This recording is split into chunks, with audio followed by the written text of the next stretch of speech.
ज्ञानञ्जनशलाकया चक्षुरुन्मिलितं स्मै गुरवे नमः। नमो विष्णुपदाय कृष्णपृष्ठाय भूतले श्रीमते गौरगोविन्दस्वामिन्निति नामिने। नमो विष्णुपदाय कृष्णपृष्ठाय भूतले श्रीमते भक्तिवेदान्त स्वामिन्निति नामिने। नमस्ते सरस्वती देवे गौरवाणी प्रचारिणे निर्विशेष शून्यवादी पाश्चात्य देश तारिणे। जय श्री कृष्ण चैतन्य प्रभु नित्यानंद श्री अद्वैत गदाधर श्रीवासादि श्री गौर भक्त वृंद। हरे कृष्णा कृष्णा हरे हरे हरे राम राम राम हरे हरे।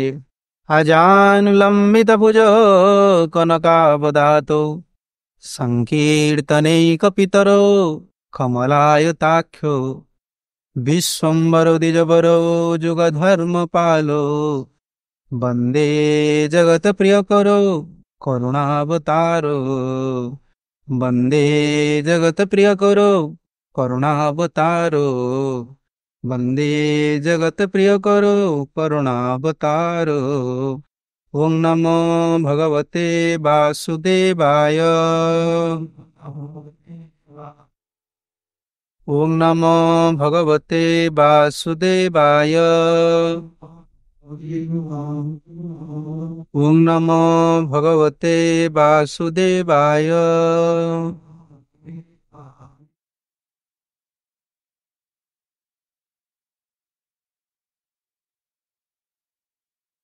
ଗତକାଲି ପର୍ଯ୍ୟନ୍ତ ଶୁଣିଥିଲେ ସନାତନ ଗୋସ୍ୱାମୀଙ୍କର ଜୀବନ ଚରିତରୁ ମାଧାଇପୁର ମାମୁଁ ଘରେ ରହୁଥିବା ସମୟରେ ଅମର ଆଉ ସନ୍ତୋଷ ଦୁଇ ଭାଇ ବିଦ୍ୟା ଅଧ୍ୟୟନ କରୁଥିଲେ। ଗୁରୁ ତାଙ୍କର ବିଦ୍ୟା ବାଚସ୍ପତି ସାର୍ବଭୌମ ବାଚସ୍ପତି ଯିଏକି ବିଖ୍ୟାତ ପଣ୍ଡିତ ଥିଲେ ସେ ସମୟରେ। କିନ୍ତୁ ଜଣେ ଦୁଃଖୀ ଲୋକକୁ ବଞ୍ଚିବାକୁ ଯାଇ ଆଜି ତାଙ୍କୁ ମୁସଲମାନ ମାନଙ୍କର ଦରବାରକୁ ଆସିବାକୁ ପଡ଼ିଲା। ଇଏ ଭଗବାନଙ୍କର ଗୋଟେ ସ୍ୱତନ୍ତ୍ର ଯୋଜନା ମହାପ୍ରଭୁଙ୍କର। ଯିଏ ବି ଆଜି ଭଗବାନଙ୍କୁ ପାଇଛନ୍ତି ତାଙ୍କ ଜୀବନ ଯଦି ଆମେ ଅଧ୍ୟୟନ କରିବା ଦେଖିବା ବହୁ ବାଧାବିଘ୍ନ ଦେଇ ବହୁ କଣ୍ଟକିତ ପଥ ଦେଇ ସେମାନେ ପ୍ରଭୁଙ୍କୁ ପାଇଛନ୍ତି। କାରଣ ବ୍ୟାକୁଳତା ହଉଛି ଗୋଟେ ବହୁତ ବଡ଼ ସାଧନ ଭକ୍ତିରେ। ରୂପ ଗୋସ୍ୱାମୀ ବ୍ୟାକୁଳତାକୁ ହିଁ କେବଳ ମାନିଛନ୍ତି ଭକ୍ତିର ମୂଲ୍ୟ ବୋଲି। ଲୋଭତା ଯୋଉ ବ୍ୟାକୁଳତା ଏଇଟା ହଉଛି ଭଗବାନଙ୍କର ଗୋଟେ ମହାଦାନ। ଆଉ ଲୋଭତା କିଭଳି ଆସିବ, ଭଗବାନଙ୍କୁ ପ୍ରାପ୍ତି ହବାର ଲୋଭତା କିଭଳି ଆସିବ ଯେତେବେଳେ ସଂସାର ପଥରେ ଜଣେ ବହୁ କଷ୍ଟ ପ୍ରାପ୍ତ ହବ। ସଂସାରରେ ଯୋଉମାନେ ଆଜି ଆନନ୍ଦରେ ଭଗବାନଙ୍କ କରୁଣାରୁ ଯୋଉମାନେ ମାୟାଦେବୀଙ୍କର କରୁଣାରୁ ସଂସାର ପଥ ତାଙ୍କର ସୁଗମ ଅଛି ସେମାନଙ୍କ ଅନ୍ତତ କେବେ ବ୍ୟାକୁଳତା ଆସିବ ନା। ଏଇଟା ମାୟାଦେବୀଙ୍କର ଗୋଟେ ଯୋଜନା। ସେ ଜୀବକୁ ଭୁଲେଇ ସଂସାରରେ ତାକୁ କିଛି ଧନ ସମ୍ପତ୍ତି ସମ୍ମାନ ପୂଜା ପ୍ରତିଷ୍ଠା ଦେଇକି ରଖି ଦଉଛି।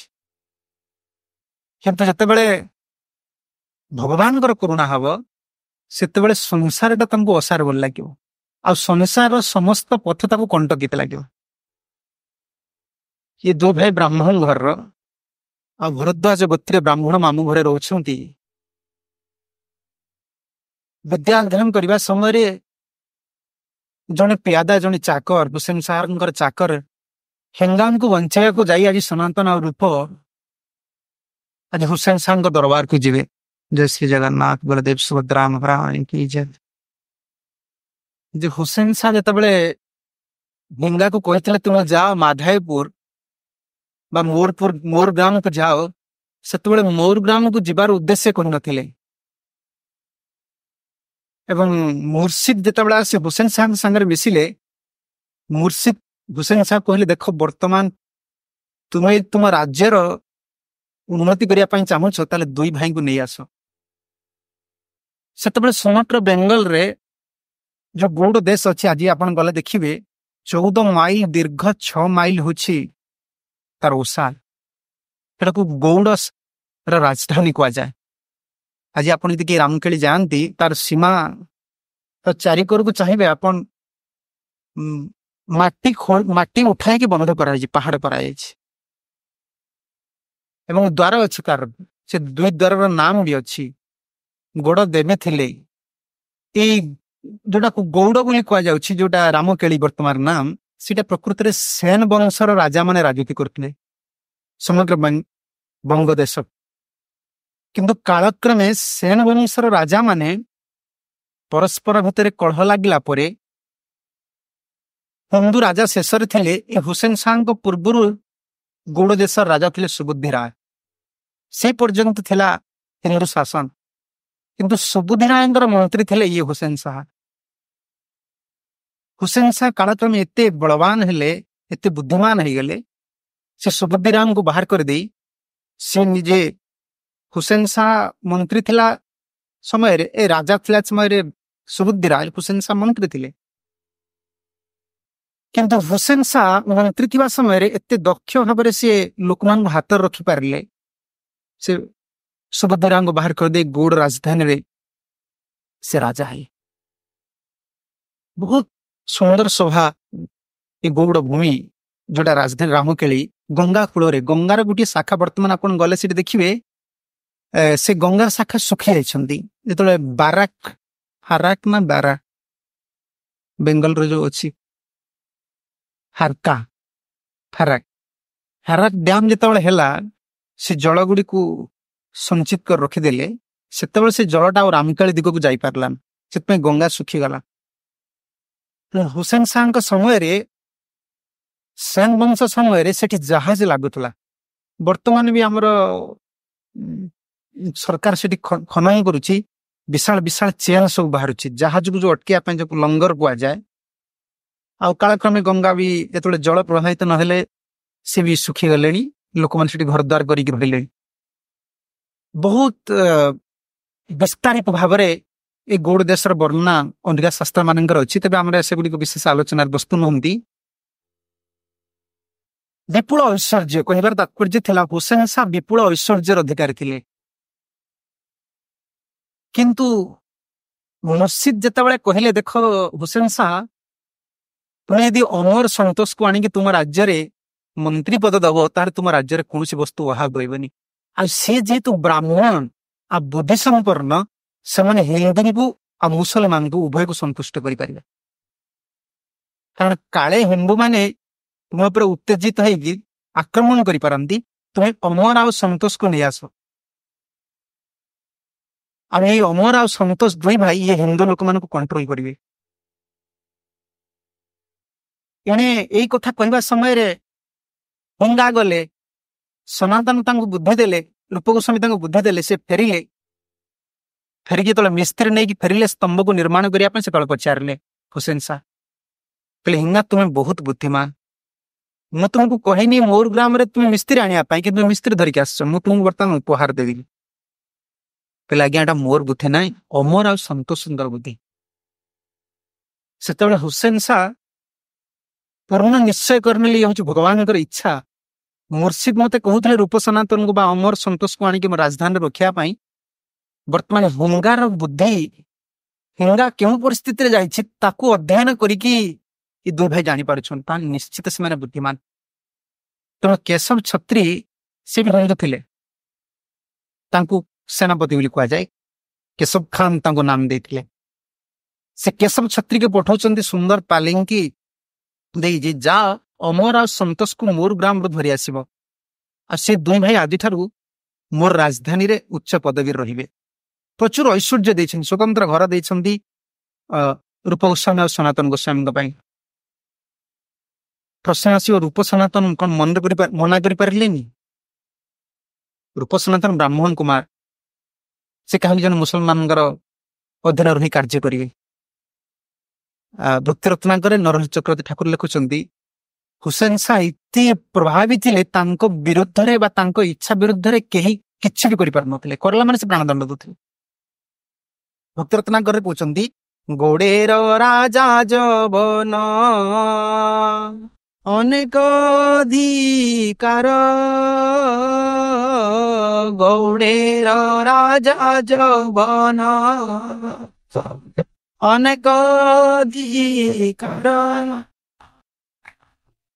ସନାତନ ରାଜ୍ୟ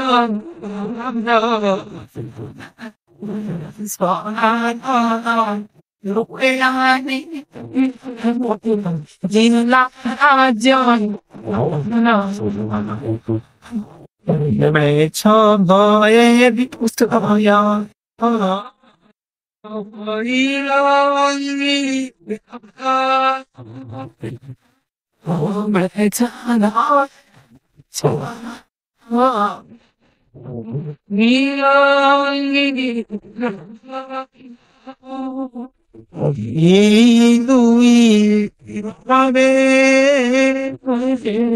ରାଜ୍ୟ ହଉଛି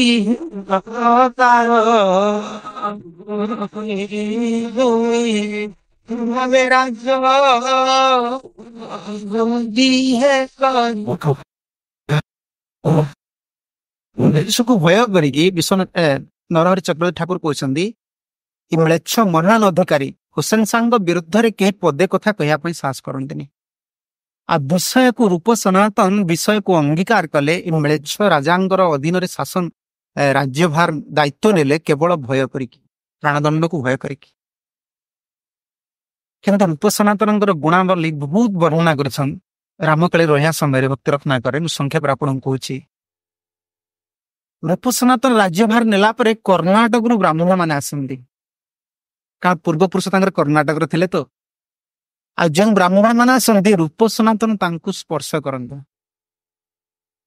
ଯେଉଁ ଦିନଠାରୁ ରୂପ ସନାତନ ଏଇ ଅମର ଆଉ ସନ୍ତୋଷ ଦୁଇ ଜଣ ରାଜ୍ୟଭାର ଦିଆଗଲା, ରାଜ୍ୟଭାରର ଉତ୍ସବ ସମୟରେ ଯେତେବେଳେ ତାଙ୍କୁ ପ୍ରଧାନମନ୍ତ୍ରୀ ଦାୟିତ୍ୱ ଅମରକୁ ଦେଲେ ସନାତନକୁ ଆଉ ସନ୍ତୋଷକୁ ଅର୍ଥମନ୍ତ୍ରୀ ବା ଅତି ଯାହା କୁହନ୍ତି ପ୍ରାଇଭେଟ ସେକ୍ରେଟାରୀ ତାଙ୍କୁ କରିକି ରଖିଲେ ଦୁଇ ଭାଇଙ୍କୁ। ସେତେବେଳେ ହୁସେନ ସାହା କହିଲେ ଅମର ସନ୍ତୋଷ ତୁମର ହିନ୍ଦୁ ନାମ ରହିପାରିବନି,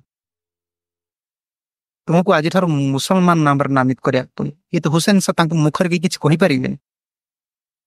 ତେଣୁ ରାଜ୍ୟଭାର ଯେତେବେଳେ ପ୍ରଧାନମନ୍ତ୍ରୀ ପଦ ଅଭିଷିକ୍ତ କରୁଛନ୍ତି ସନାତନ ଗୋସ୍ୱାମୀଙ୍କୁ ତାଙ୍କର ନାମ ଦେଲେ ସାକର ମଲ୍ଲିକ। ଇଏ କୌଣସି ଟାଇଟେଲ ନାହିଁ। ମଲ୍ଲିକ ଯଦି ମଲ୍ଲିକ ଟାଇଟେଲ ହେଇଥାନ୍ତେ ତାହେଲେ ମଲ୍ଲିକ ତ ଦୁଇ ଜଣଙ୍କର ନାମ ହେଇଥାନ୍ତା। ରୂପ ଗୋସ୍ୱାମୀଙ୍କର ନାମ କଣ ହେଲା? ଦବିର ଖାସ। ତାଙ୍କର ନାମ ସାକର ମଲ୍ଲିକ। ମଲ୍ଲିକ ଆଉ ଖାସ ଟାଇଟେଲ ନାହିଁ। ହୁସେନ ସାହା ମୁର୍ସିଦ ଆଉ ତାଙ୍କର ଯୋଉ ଥିଲେ ମାନେ ବଡ ବଡ ପଣ୍ଡିତ ମାନଙ୍କୁ ମୁସଲମାନ ପଣ୍ଡିତ ମାନଙ୍କୁ ଡାକି ବିଚାର କଲେ, ଦେଖ ମୁଁ ଅମର ଆଉ ସନ୍ତୋଷଙ୍କର ନାମ ଏମିତି ଦେବା ପାଇଁ ଚାହୁଁଛି ଯେମିତି ତାଙ୍କର ଗୁଣାବଳୀ ସହିତ ସମ୍ପୃକ୍ତ ଥିବ। ଏ ଯୋଉ ସାକର ମଲ୍ଲିକ ସୁକର ଶବ୍ଦର ଅପଭ୍ରଂଶ ହଉଛି ସାକର। ସୁକର ଦନ୍ତେଶ ଗୋଟେ ଅଛି ତାଲବେଶ ଗୋଟେ ଅଛି। ଏ ତାଲବେଶରେ ସୁକର ଶୁଣିପଣ ଦକ୍ଷ। ସନାତନ ସବୁ କାର୍ଯ୍ୟରେ ଦକ୍ଷ। ସନାତନ ଗୋସ୍ୱାମୀ ପ୍ରଧାନମନ୍ତ୍ରୀ ପଦ ରହିବା ପରଠାରୁ ହୁସେନ ସାହାଙ୍କୁ ଏତେ ଆନନ୍ଦ ଦେଇଛନ୍ତି ସିଏ କେବେ କାର୍ଯ୍ୟରେ ଅବହେଳା କରିନାହାନ୍ତି।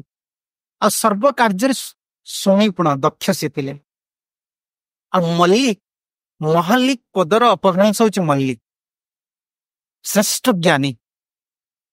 ଆପଣ ଶୁଣିବେ ଗୋଟେ ଲୀଳା, ସନାତନ ଯେତେବେଳେ ଘର ତ୍ୟାଗ କରିବେ ହୁସେନ ସାହାଙ୍କୁ ପ୍ରାଣରୁ ବଞ୍ଚେଇବେ, ହୁସେନ ସାହାଙ୍କର ପତ୍ନୀ ବେଗମଙ୍କୁ ପ୍ରାଣରୁ ବଞ୍ଚେଇବେ କେବଳ ସନାତନ। ଏତେ ବୁଦ୍ଧିମାନ ଥିଲେ। ଉପସ୍ଥିତ ବୁଦ୍ଧି କାରଣ ଭଗବାନଙ୍କର ଭକ୍ତର ଉପସ୍ଥିତ ବୁଦ୍ଧି ଅଛି। ଯାହାକୁ ଗୁରୁଦେବ କୁହନ୍ତି ଯେ କୃଷ୍ଣଙ୍କର ଯିଏ ଭଜନ କରନ୍ତି ସେ କୃଷ୍ଣଙ୍କ ସହିତ ସଂଗଠିତ ହୋଇଛନ୍ତି। କୃଷ୍ଣଙ୍କ ସହିତ ସଂଗଠିତ ହେଲା ମାନେ ଯାହାକୁ ତତ୍କ୍ଷଣାତ୍ ଗୋଟେ ବିଚକ୍ଷଣ ବୁଦ୍ଧି ପ୍ରଭୁ ପ୍ରଦାନ କରନ୍ତି। ଡଲ୍ ମାଇଣ୍ଡେଡ ଯୋଉମାନେ ଭଗବାନଙ୍କର ଭଜନ କରନ୍ତି ସେମାନଙ୍କର ବୁଦ୍ଧି ତୀକ୍ଷ୍ଣ ବୁଦ୍ଧି। ଦେଖନ୍ତୁ ଆପଣ ଜୀବନ ଚରିତ ମହାଜନମାନଙ୍କର ଆଲୋଚନା କରୁ, ଜଣେ ସାଧାରଣ ଆଖି ଆଗରେ ତାଙ୍କୁ ଦେଖେନି, କେବଳ ତାଙ୍କର କଥାକୁ ଶୁଣୁଛି। ପ୍ରଭୁପାଦଙ୍କୁ ଦେଖନ୍ତୁ आपन को आज जे भी गोटे प्रश्न पचारिबा आपन को उत्तर दबा पई से प्रश्न पचारिया भितर उत्तर को खोजिया पई आपन किछि समय दरकार किंतु प्रश्न आरंभ करू करू उत्तर दबा लो प्रभु एते बुद्धमासी बुझी पारते लोक को देखि ये प्रश्न पचारिबो आ एई लोकर अधिकार एति से भक्त मान को जो उत्तर दउथले सांबादिक मान से उत्तर दउ नथले आपण प्रश्नर उत्तर जानिथिले भी आमे काहे कि लंडा होचे ये प्रश्न यदि आम भक्त मान पचारिबा भक्त मान आमको पचारती आम जहाँ उत्तर दबा कर्मी पचारे से उत्तर दबा गोटे ऑफिसर पचारे से उत्तर दबा गोटे पुलिस पचारे से उत्तर दबा से आमर आंसर एटा समस्त साटिस्फाई कर पारनी आम पेचेंट सक्सेस हो पारनी आम प्रेजेंट माइंड ना आम भजन परायण लोक नुह कि प्रभु समान उत्तर दौ नथिले जदि जने हठात रिपोर्टर पचार आप कहीं लंबा लंडा होती एमती गेरुआ प्रभुपात कहते हैं त्यागर दिन प्रभुपात कहला ड्रेस एंड कोड से कहता कि भाई ड्रेस एंड कोड प्रभुपात कहले तुम सब specific dress and code school college court रे अछि हमर असुविधा कोन अछि सर से लोग त्याग कथा बुझेबे से दसपदा पचारे से त्याग तो कोन जानिबे से तो भूमि जो मैंने भजन करते जो मैंने भगवान सहित युक्त होगी था तेषाम सतत युक्तानाम भजताम प्रीतिपूर्वक भजन कर प्रीतिपूर्वक भजन कर ददामी बुद्धि जोग भगवान से बुद्धि जोग देते प्रीतिपूर्वक तेणु सनातन का बहुत दक्ष ज्ञान थिला सुनिपण जहाँ प्रेजेंट माइंड से मल्लिक कहते मल्लिक श्रेष्ठ ज्ञानी और सनातन अपेक्षा अमर अपेक्षा संतोष थिले हुसैन साहब प्राण भली अति निज लोग वास्तविक रूप गोस्वामी से रूप मंजरी ना मंजरी मान भर दक्ष सी आसनी पुणा रूप गोस्वामी अति जहाँ कहती निजर कथा गुड़ी को हुसैन शाह रूप गोस्वामी कहते टाइटल रहा खास गोटे आम ओडिया भी कथा ना सी मोर खास लोक अति निज लोक को खास शब्द कह जाए केते अपभ्रंश भाषा एबे भी अच्छी जो गुड़िक बंगाली हिंदी ओडिया रे प्रचलित हो समस्त यूज करन हिंदी में कहते ये हमारा खास आदमी है ओडिया लोग कहते ये मोर खास लोग यह खास शब्द जो रूपम को दिया गला प्रधान अर्थमंत्री प्राइवेट सेक्रेटरी कहले तुमर नाम आज संतोष नाई तुमर नाम आज दबीर खास दबीर शब्द को व्याख्या करी कहते जुक्ता विज्ञ दबीर सैत् दबीर शब्द संस्कृत अर्थ हूँ जुक्ता अभिज्ञ जो अभिज्ञ रे युक्त आ खास अति निजर लोक थे रूप और सनातन दुई भाई साकर मल्लिक और दबीर खास किंतु जो दिन तांकर नाम को मुसलमान नाम परिवर्तन करदे हुसैन शाह से दिन कौन ब्राह्मण से स्पर्श करते यहाँ थिला महाप्रभुंकर योजना अंतर दैन्य सागर भसेया दैन्य हूँ भक्ति राणी भूषण वस्त्र भूषण ना वस्त्र दीनता आउ माँ बोली कहते भक्त मैंने पुआ को भी डाकू कि माँ डाकिया से निश्चित आसो माँ जी डाक पुआ जिते दूर थे माँ डाक शुणला मैंने सी आसो आ दीनता हूँ भक्ति महाराणी माँ भक्ति महाराणी को पोषण करती दीनता आज चैतन्य महाप्रभु योजना दीनता करने हुसैन शाह दरबार में छाड़देले महाप्रभु योजना महाप्रभु संन्यास नहीं गले 5 वर्ष अपेक्षा कर रूप सनातन दबीर खास और साकर मल्लिक 5 वर्ष खाली पत्र लिखिछन 5 वर्ष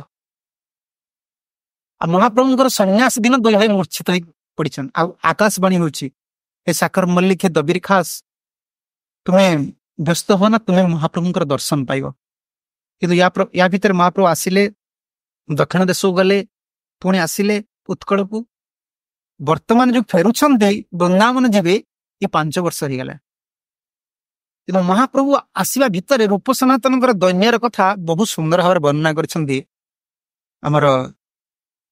भक्ति रत्नाकर कर्णाटक जो ब्राह्मण मैंने आसती नवद्वीप जो ब्राह्मण मैंने आसती रूप सनातन सहित भागवतर सिद्धांत न्याय तर्क ये सब भाषा भी आरबी फारसी भाषा भी दक्ष थे दुई भाई एमान निकट सब सिद्धांत नापी आसती कि रूप सनातन एम स्पर्श कर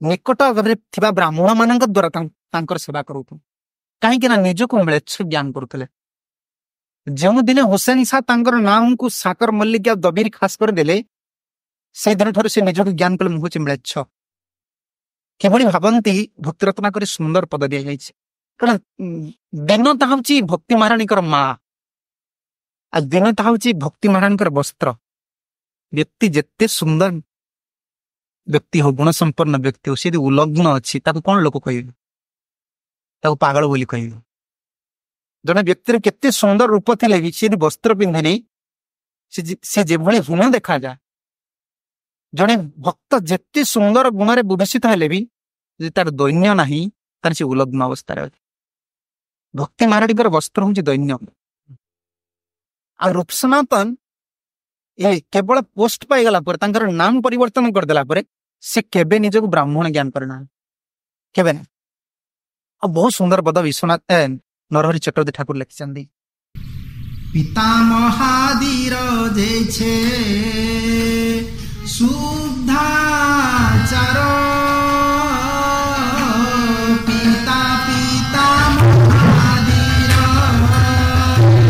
जैछे शुद्धाचार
तो सनातन जो दिन ठार साकर मल्लिक आ दबीर खास नाम पाइले निजक ब्राह्मण ज्ञान के करना कारण सी सब पिता कुमार देव से कथा चिंता करती बापा जब जवन को देखते ताने से स्नान कर पिता पितामह माने मुसलमान को देखिए स्नान कर ये शास्त्र विध अच्छी जो मैंने गोह त्याग करते से मुख को दर्शन कले ही भजन क्षय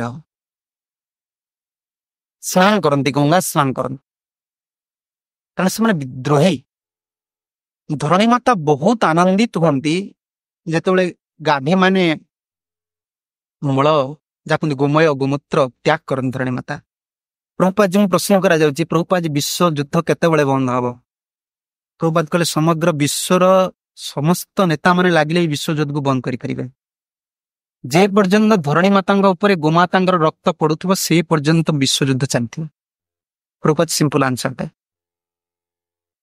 जे पर्यंत गोहत्या बंद है से पर्यंत भारत विश्व शांति आसपार सब विश्व युद्ध चलो देश देश भितर हो प्रति राज्य भितर हो को बंद कर गोमाता को जो मैंने बद्ध करते से मुख को चाहिए भी स्नान करा पड़े रूप सनातन से चिंता कर भाग्य देख आम से जवनंकर संग सब करू से हुसैन शाह दरबार में आम मंत्री विप्र राज हया महाखेदयुक्त अंतरे ब्राह्मण राजा सी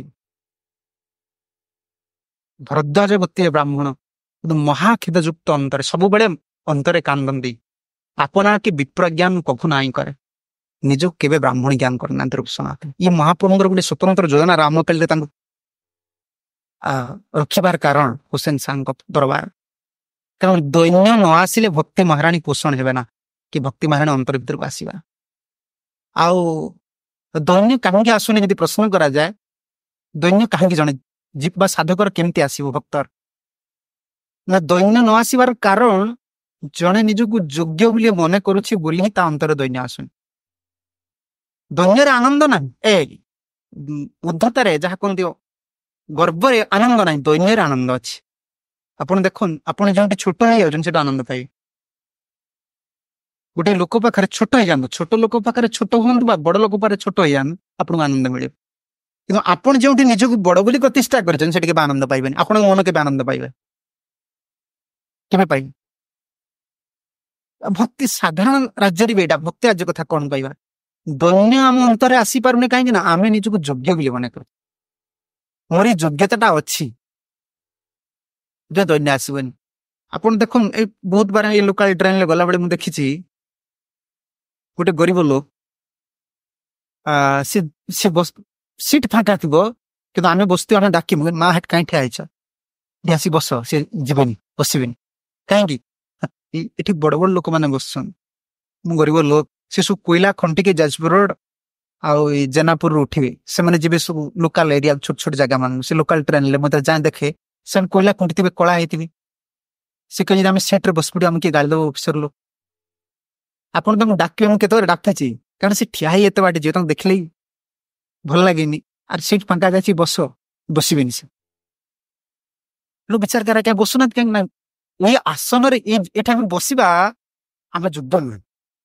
ସେ ଅଯୋଗ୍ୟ ମନେ କରୁଛନ୍ତି ବୋଲି ହିଁ ସେ ଟ୍ରେନରେ ଠିଆ ହେଇକି ଯାଉଛୁ, ଟ୍ରେନରେ ସିଟ୍ ଖାଲି ପଡିଛି। କିନ୍ତୁ ଜଣେ ଯଦି ଅଫିସର ଆସେ, ସେ ସିଟ୍ ନଥିଲେ ବି ସେଠି ଭଲ ଡ୍ରେସ୍ ପିନ୍ଧିବ, ଏଠି 4 ଜଣ କାହିଁକି ବସୁଛନ୍ତି, ଏଠି 5 ଜଣ ବସିବ, ଉଠ, ଘୁଞ୍ଚା ଜବରଦସ୍ତି ବସିବ। କାରଣ ସିଏ ମନେ କରୁଛି ମୋର ଯୋଗ୍ୟତା ଅଛି, ମୁଁ ଏଠି ବସିବାର ଅଧିକାର। ସେ ଯୋଗ୍ୟ ମନେ କରୁଛି ବୋଲି ସେ 5 ଜଣଙ୍କ ସିଟ୍ରେ ବି 6 ଜଣ ବୋଲି କହିକି ବସିବ। କିନ୍ତୁ ଅଯୋଗ୍ୟ ମନେ କରୁଥିବା ଲୋକ ସିଟ୍ ଫାଙ୍କା ଥିଲେ ବି ବସିବ। ଦୈନ୍ୟତା ତାର ଅନ୍ତରରେ କାହିଁକି ଆସିଛି ନା, ତା ଅନ୍ତରରେ ସେ ଯୋଗ୍ୟ ବୋଲି ଜ୍ଞାନ କରୁ। ଭକ୍ତିରେ ଆମର ଦୈନ୍ୟତା କାହିଁକି ଆସୁନି ନା, ବାସ୍ତବିକ ଆମେ ଆଚାର୍ଯ୍ୟ ମହାପ୍ରଭୁଙ୍କର କରୁଣା ପ୍ରାପ୍ତ ହେଇନି, ଆମକୁ ଯୋଗ୍ୟ ବୋଲି ଜ୍ଞାନ କରୁ। ଆଉ ଏଇଟା ମହାପ୍ରଭୁଙ୍କର କରୁଣା। ନରହରି ଠାକୁର ସ୍ପଷ୍ଟ ଲିଖିଛନ୍ତି ଯେ ଆମେ ଯୋଉ ଉର୍ଦ୍ଧ୍ୱ ତିଳକ ମାରୁଛେ, ଯୋଉ ମାଳି ପିନ୍ଧୁଛେ, ଯୋଉ ଗୌଡୀୟ ବୈଷ୍ଣବ ସମ୍ପ୍ରଦାୟ ବୋଲି କହୁଛେ, ଆମର ଇଷ୍ଟ ହେଲେ ଗୌର ନିତ୍ୟାନନ୍ଦ। ଭଗବାନ ଶ୍ରୀକୃଷ୍ଣ, କୃଷ୍ଣଚନ୍ଦ୍ର ସବୁ ସମ୍ପ୍ରଦାୟର ଇଷ୍ଟ, ଶ୍ରୀ ସମ୍ପ୍ରଦାୟର ବି ଇଷ୍ଟ। ଆପଣ ଦେଖିବେ ସବୁ ଶ୍ରୀ ସମ୍ପ୍ରଦାୟ ମନ୍ଦିରକୁ ଯାଆନ୍ତୁ, ଗୋପାଳ ସେଠି ଥିବେ। ତାଙ୍କ ଆରତୀରେ 2 ଜଣଙ୍କର ନାମ, ରଘୁନାଥଙ୍କର ନାମ, ଶ୍ରୀ ଗୋପାଳଙ୍କର ନାମ ନିଆଯାଏ। 4 ସମ୍ପ୍ରଦାୟର ଇଷ୍ଟ ପ୍ରଭୁ ଶ୍ରୀକୃଷ୍ଣ, ଆଉ ଗୀତା ହଉଛନ୍ତି ଆମର ଇଷ୍ଟ ଧର୍ମଶାସ୍ତ୍ରରେ। କିନ୍ତୁ ଗୌଡୀୟ ମାନଙ୍କର ଇଷ୍ଟ ଗୌର ନିତ୍ୟାନନ୍ଦ। ତାହେଲେ ମହାପ୍ରଭୁ କରୁଣାମୟ ଅବତାର, ତାଙ୍କର କରୁଣା, ତାଙ୍କ ଭକ୍ତ ମାନଙ୍କର କରୁଣା ନ ପାଇଲେ କେହି ଭକ୍ତି ରାଜ୍ୟରେ ଚାଲିପାରିବେନି। ଆଉ ନରହରି ଚକ୍ରବର୍ତ୍ତୀ ଠାକୁର ଲେଖୁଛନ୍ତି ଯେ ରୂପ ସନାତନଙ୍କର କାହିଁକି ଏତେ ଦୈନ୍ୟ ଭାବ ରହୁଥିଲା, ଗୋପରାଜ ହେଇକି କାହିଁକି ସବୁବେଳେ କାନ୍ଦୁଥିଲେ, କାହିଁକି ବ୍ରାହ୍ମଣଙ୍କୁ ସ୍ପର୍ଶ କରୁନଥିଲେ, ଅଲଗା ବ୍ରାହ୍ମଣଙ୍କର ସେବା କରୁଥିଲେ? ନା, ଏଇଟା ଚୈତନ୍ୟ ମହାପ୍ରଭୁଙ୍କର କରୁଣା। ମହାପ୍ରଭୁଙ୍କର ଯାହା ପ୍ରତି କରୁଣା ଅଛି, ସେ ନିଜକୁ ଅଯୋଗ୍ୟ ବୋଲି ଜ୍ଞାନ କରିବ। ଆଉ ଗୁରୁଦେବ ତାଙ୍କ ଇଂଲିଶ ଲେକ୍ଚର କୁହନ୍ତି, ଡିସକ୍ୱାଲିଫିକେସନ ଇଜ ୟୁର ଓନ୍ଲି କ୍ୱାଲିଫିକେସନ। ଅଯୋଗ୍ୟତା ହେଉଛି ତୁମର କେବଳ ଯୋଗ୍ୟତା। ଯୋଗ୍ୟତାଟା ଯୋଗ୍ୟତା ନୁହେଁ, ଭକ୍ତି ରାଜ୍ୟରେ ଯୋଗ୍ୟତାଟା ଯୋଗ୍ୟତା ନୁହେଁ। ଆମେ ଭଲ ସେବା କରିପାରୁଛୁ, ଆମେ ଭଲ କଲେକ୍ସନ କରିପାରୁଛୁ, ଆମେ ଭଲ ପ୍ରବଚନ ଦେଇ, ଏ ଯୋଗ୍ୟତା ଯଦି ଆମର ଯୋଗ୍ୟତା ବୋଲି ଜ୍ଞାନ ହେଇଗଲା, ତାହେଲେ ଭକ୍ତି ଏଟା ନୁହେଁ। ଅଯୋଗ୍ୟତାଟା ଯଦି ଯୋଗ୍ୟତା ବୋଲି ଜ୍ଞାନ କରିପାରିଲେ, ଗୁରୁଦେବ ଡିସକ୍ୱାଲିଫିକେସନ ଇଜ ୟୁର ଓନ୍ଲି କ୍ୱାଲିଫିକେସନ। ତୁମେ ସବୁ କ୍ଷେତ୍ରରେ ନିଜକୁ ଅଯୋଗ୍ୟ ବୋଲି ଜ୍ଞାନ କରିପାରିଲ, ତାହେଲେ ସେଇଟା ତୁମର ପ୍ରକୃତ ଯୋଗ୍ୟତା। ଆଉ ନରହରି ଚକ୍ର ଠାକୁର ଲେଖୁଛନ୍ତି, ଶ୍ରୀ ଚୈତନ୍ୟ କୃପା ଯାରେ ତାର ଏଇଛେ ରୀତି, ଶ୍ରୀ ଚୈତନ୍ୟ କୃପା ଯାରେ ତାର ଏଇଛେ ରୀତି,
केवल गोटे सिद्धांत देते ये कौन नरचक्र ठाकुर तार भक्त दैन्य रसे निमग्न सदाय दैन्य जे आनंद ताहा जाने गौररा भक्ति जीवन में आनंद कौन अच्छी जिते बड़े अंतर में आपणकर दीनता आसला ताहले जानिले भक्ति जीवन में आनंद आरंभ है भक्ति जीवन में यदि जन प्रश्न करे कहीं मत आनंद लगुनि हरे कृष्ण जन्ममंत्र जप करुच्ची मु सेवा करुच्ची गुरुपद से मत आनंद लगुनि कहीं ना मोर दीनता आसी माँ आसीना आपन कि भूल बुझे ना जो पूर्व कहीदेली जे कृष्ण आमर इष्ट नुहति नुहे गौर नित्यानंद आमर इष्ट कृष्ण भी आमर इष्ट सी तो निजे अभिन्न ना आमर इष्ट कुल देवता कहुए भगवान श्रीकृष्ण से निजे अभिन्न कि अति करुणामय अवतार एड कहबार तात्पर्य जब गौर नित्यानंद को छाड़िया कहीं गौड़ी वैष्णव माने राधाकृष्ण को प्राप्त हो पारे ना आ गौड़ी वैष्णव मान गत काल आम नरोत्तम दास ठाकुर प्रार्थना शुणुले हेथा चैतन्य मिले सेथा राधाकृष्ण गौड़ी वैष्णव मान तो शरीर त्याग करती जदि से साधुगुरु करुणार प्रेम प्राप्ति हेले रससुप्त सहित संबंध हेल्ले दुईट शरीर मिले से गोटे शरीर पाते ना गोटे पुरुष शरीर गोटे नारी शरीर दुई स्वरूप गोलक वृंदावन प्रवेश कर चैतन्य महाप्रभु लीला प्रवेश करिए पुरुष स्वरूप नारी साधक स्वरूप चैतन्य महाप्रभु लीला आदि सख्य भाव थी सख्य भाव थी नारी स्वरूप प्राप्त हे जब सख्य भाव थी पुरुष भाव में प्रवेश करेंगे कृष्ण लीला दुई शरीर मिले कारण गोलक वृंदावन दुईट विभाजन अच्छी कृष्ण लीला और चैतन्य महाप्रभु लीला बरहन लीला मिलन लीला से महाप्रभु बिना हेन निताय विनय भाई राधा कृष्ण पाइते ना ये सिद्धांत सब देते नित्यानंद प्रभु गौरांग महाप्रभु करुणा बिना राधाकृष्ण मिले ना आठ कहते श्री चैतन्य कृपाजार तार एछे रीति आपना उत्तम बुद्धि नहे कदाचित रूप सनातन ब्राह्मण माने कर्णाटीय ब्राह्मण मैंने आसुले नवद्वीपर ब्राह्मण मैंने आसुले स्पर्श करुले अलग ब्राह्मण मान द्वारा सेवा करुले ना कहीं ना नरहरि चक्र ठाकुर कहते उत्तम बुद्धि जे चैतन्य महाप्रभु करुणा प्राप्त है तार उत्तम बुद्धि के आस निजक उत्तम ज्ञान कर कदाचित मु श्रेष्ठ मु भक्त भक्त भाव कि भगवान को पाईना ये जन आचार्य सिद्धांत दौरान बहुत सुंदर से कथाटा लगे कहीं भक्त भाव रे भगवान को पाईना भक्त नहीं थे कि भाव कौन रही मु अभक्त अभक्त भावना अंतर रही जे पर्यंत अभक्त भावना अंतर रही जानिए भगवान पाइबार आशाटा बहुत अच्छे आम अंतर भक्त भावना हो गले भगवान मिलिया बहुत कष्ट मु भक्त हो गली दैन्यता चलीगले अभक्त भावना रे भक्त है समस्त जहाँ गुरुदेव कहते जे भक्त तालिका करा जाए अभक्तर शेष लिस्ट में मो ना आसो I am the lowest of the low ये भावना न आसिले कई के महाप्रभु को पाई आई भावना केवल आस महाप्रभु को करुणा ऐसा से कथा कहते चैतन्य महाप्रभु भल भाव जानती कारण भली दैन्य कई ना प्रकाशानंद सरस्वती समान परिवार रे आउ सी तो स्वयं भगवान कि पाद ध्वंस स्थान जाए बसिले जो पाद धोया से जाए बसिले महाप्रभु सब प्रभुपाद जी कहते महाप्रभु आज सक्सेस प्रिचिंग मोमेंट रे केवल तांकर पोजिशन को सी सब रेस्ट पोजिशन को नहीं जाए महाप्रभु आज जिते जन को डिफिट करछंती से निज तोड़ भली जाए आज जगत रे देखु जो मैंने आज जय होती से मुह को तली जय मुह को तलू कर मथा को भांगे बड़ भावना कि बड़ हो पारे जो मैंने छोट निजक छोट ज्ञान कर बड़ हो महाप्रभु सीधा कहले भरी सभारे कहते प्रकाशानंद सरस्वती पचारा रे तुम्हें एत बड़ विद्वान है कि सरस्वती परिवार लोक है कि तुम्हें कौन नाम कर सन्यासी सन्यासी होया पर नर्तन कीर्तन भावुकर संगे भावुक मान संगे नृत्य कीर्तन कर सीधा महाप्रभु समस्त आगे कहते आम सुन श्रीपाद यार कारण गुरु मोरे मूर्ख देखी करला शासन प्रकाशानंद तुम्हें सीना सब विद्वान संस्कृत पढ़ी काशी रही मु तो मूर्ख मो बापा तो गरीब ब्राह्मण मु नदियार ब्राह्मण आ मते मो गुरुदेव मूर्ख बोली शासन कले महाप्रभु कहे तुम्हें मूर्ख तुम्हार नाई वेदांत अधिकार କୃଷ୍ଣ ନାମ କର ସଦା ଏହି ନାମ ସାର। ମୋ ଗୁରୁଦେବ କହିଲେ ତୁ ମୂର୍ଖ, ତୁ ବେଦାନ୍ତ ପଢି ପାରିବୁନି, ତୁ କୃଷ୍ଣ ନାମ କର, ଏଇଟା ହଉଛି ସାର। ମହାପ୍ରଭୁ ନିଜକୁ ମୂର୍ଖ ବୋଲି ଭରିଷ ବାହାରି କହିଲେ, କିନ୍ତୁ ମୂର୍ଖ ବୋଲି ପ୍ରତିପାଦନ କରି ସେ ପଣ୍ଡିତ ମାନଙ୍କୁ ସବୁ ମୂର୍ଖ କରିଦେଲେ। ସେମାନେ ସମସ୍ତେ କହିଲେ ଆମେ ଆପଣଙ୍କ ଥର ଦୀକ୍ଷା ନବୁ। ମହାପ୍ରଭୁ କହିଲେ ନାଇଁ ନାଇଁ, ଆପଣ ସମ୍ପ୍ରଦାୟ ସନ୍ନ୍ୟାସ, ମୁଁ ଆପଣଙ୍କୁ ଗ୍ରହଣ କରିବି। ନିଜକୁ ମୂର୍ଖ ବୋଲି ପ୍ରତିପାଦନ କରିକି ସେ ପଣ୍ଡିତ ମାନଙ୍କୁ ପରାସ୍ତ କରିଦେଲେ। କିନ୍ତୁ ଆମେ ଯାହା ସାଙ୍ଗରେ ଯୁକ୍ତି କরি, ଆମେ କହିବା ମୁଁ ହଉଛି ପଣ୍ଡିତ, ତୁ ହଉଛି ମୂର୍ଖ, ସେଥିପାଇଁ ଆମର ଜୟ ହେଇପାରୁନ। ଆମେ ଯେଉଁଠି ବି ଦେଖନ୍ତୁ, ଯିଏ ବି ଯାହା ସାଙ୍ଗରେ ଯୁକ୍ତି କରିକି ଫେଲ ହଉଛି, ତାର ପ୍ରଥମ କାରଣଟା ଥିବ ସିଏ ଆଗେ ଫାଷ୍ଟ ପୋଜିସନ ତା ମାଇଣ୍ଡ ସେଟ୍ କରିଥିବ, ମୁଁ ଏ ଲୋକଟାକୁ ଡିଫିଟ୍ କରିବି, ମୁଁ ୟାଠୁ ଅଧିକ ଜ୍ଞାନ ଜାଣେ, ସେଥିପାଇଁ ଆମର ପରାସ୍ତ ହେଇଯାଉଛି। ଯେ ଆମଠୁ ଯେ ସେ ବ୍ୟକ୍ତିଟା ଅଧିକ ଜ୍ଞାନ ତାର ଥିବ ନଥିବ, ଆମେ ଏମିତି କିଛି ମାନେ ଅଛି କି? ଏମିତି କିଛି ମାନେ ନା। ତେଣୁ ଦୈନ୍ୟ ହଉଛି ବହୁତ ବଡ ଜିନିଷ। ଆଉ ରୂପ ସନାତନ ନିଜକୁ ବିପ୍ର ଜ୍ଞାନ କରନ୍ତି ନା, ଆଉ ଦୈନ୍ୟରେ ହିଁ ଭଗବାନ ପ୍ରସନ୍ନ ହେଇଯାଆନ୍ତି। ଗୋଟେ ଆଚାର୍ଯ୍ୟଙ୍କର ଲୀଳା ମୁଁ କହିବି, ରାମାନୁଜ ଆଚାର୍ଯ୍ୟଙ୍କର ଲୀଳା। ଦୈନ୍ୟରେ ଭଗବାନ ଦେଖିଦେଲେ ମୁସଲମାନର କନ୍ୟା, କାରଣ ରାମାନୁଜାଚାର୍ଯ୍ୟ ରଙ୍ଗନାଥକୁ ପ୍ରାପ୍ତ ହେଇଛନ୍ତି ସ୍ୱପ୍ନରେ। ତୁଳସୀ ବନ ଭିତରେ ଥିଲେ ରଙ୍ଗନାଥକୁ ଉଦ୍ଧାର କଲେ। ବହୁ ଲୀଳା ତାଙ୍କର ରାମାନୁଜାଚାର୍ଯ୍ୟଙ୍କର ଅଛି। ଦେଖନ୍ତୁ ଦୈନ୍ୟ କିଭଳି ବସ୍ତୁ। ରଙ୍ଗନାଥଙ୍କୁ ଯେତେବେଳେ ଉଦ୍ଧାର କରିସାରିଲେ, ରଙ୍ଗନାଥ ତାଙ୍କୁ ସ୍ୱପ୍ନ ଦେଲେ, କହିଲେ ଆଚାର୍ଯ୍ୟ ମୋର ବିଗ୍ରହ, ମୋର ଯୋଉ ଚଳନ୍ତି ପ୍ରତିମା, ତାଙ୍କର ନାମ ସମ୍ପତ କୁମାର ଭଗବାନ, ସେ ବର୍ତ୍ତମାନ ଦିଲ୍ଲୀ ବାଦଶାହ, ଦିଲ୍ଲୀରେ ଯିଏ ବାଦଶାହ ଅଛନ୍ତି ତାଙ୍କର ଘରେ ଅଛନ୍ତି। ଆଗରୁ ମୁସଲମାନ ମାନେ ବହୁତ, ଆଜି ବି ଆପଣ ଗଲେ ରୂପ ସନାତନଙ୍କର ସେ ରାମକାଳୀକୁ, ସେଠି ଗୋଟେ ପୁତଳି ଘର ଅଛି, ତାକୁ ସେ ବେଙ୍ଗଲରେ ସେମାନେ ପୁତଳି ଘର କୁହନ୍ତି। ଆମ ଓଡିଶାର ପଥର ସବୁ ସେଠି ପଡିଛି, ଆପଣ ଗଲେ ଦେଖିବେ। ଆମ ସବୁ କାରୁକାର୍ଯ୍ୟ ଯେମିତି ପୁରୀରେ ହେଇଛି, କୋଣାର୍କରେ ହେଇଛି, ସେଇ ପଥର ସବୁ ପଡିଛି ସେଠି।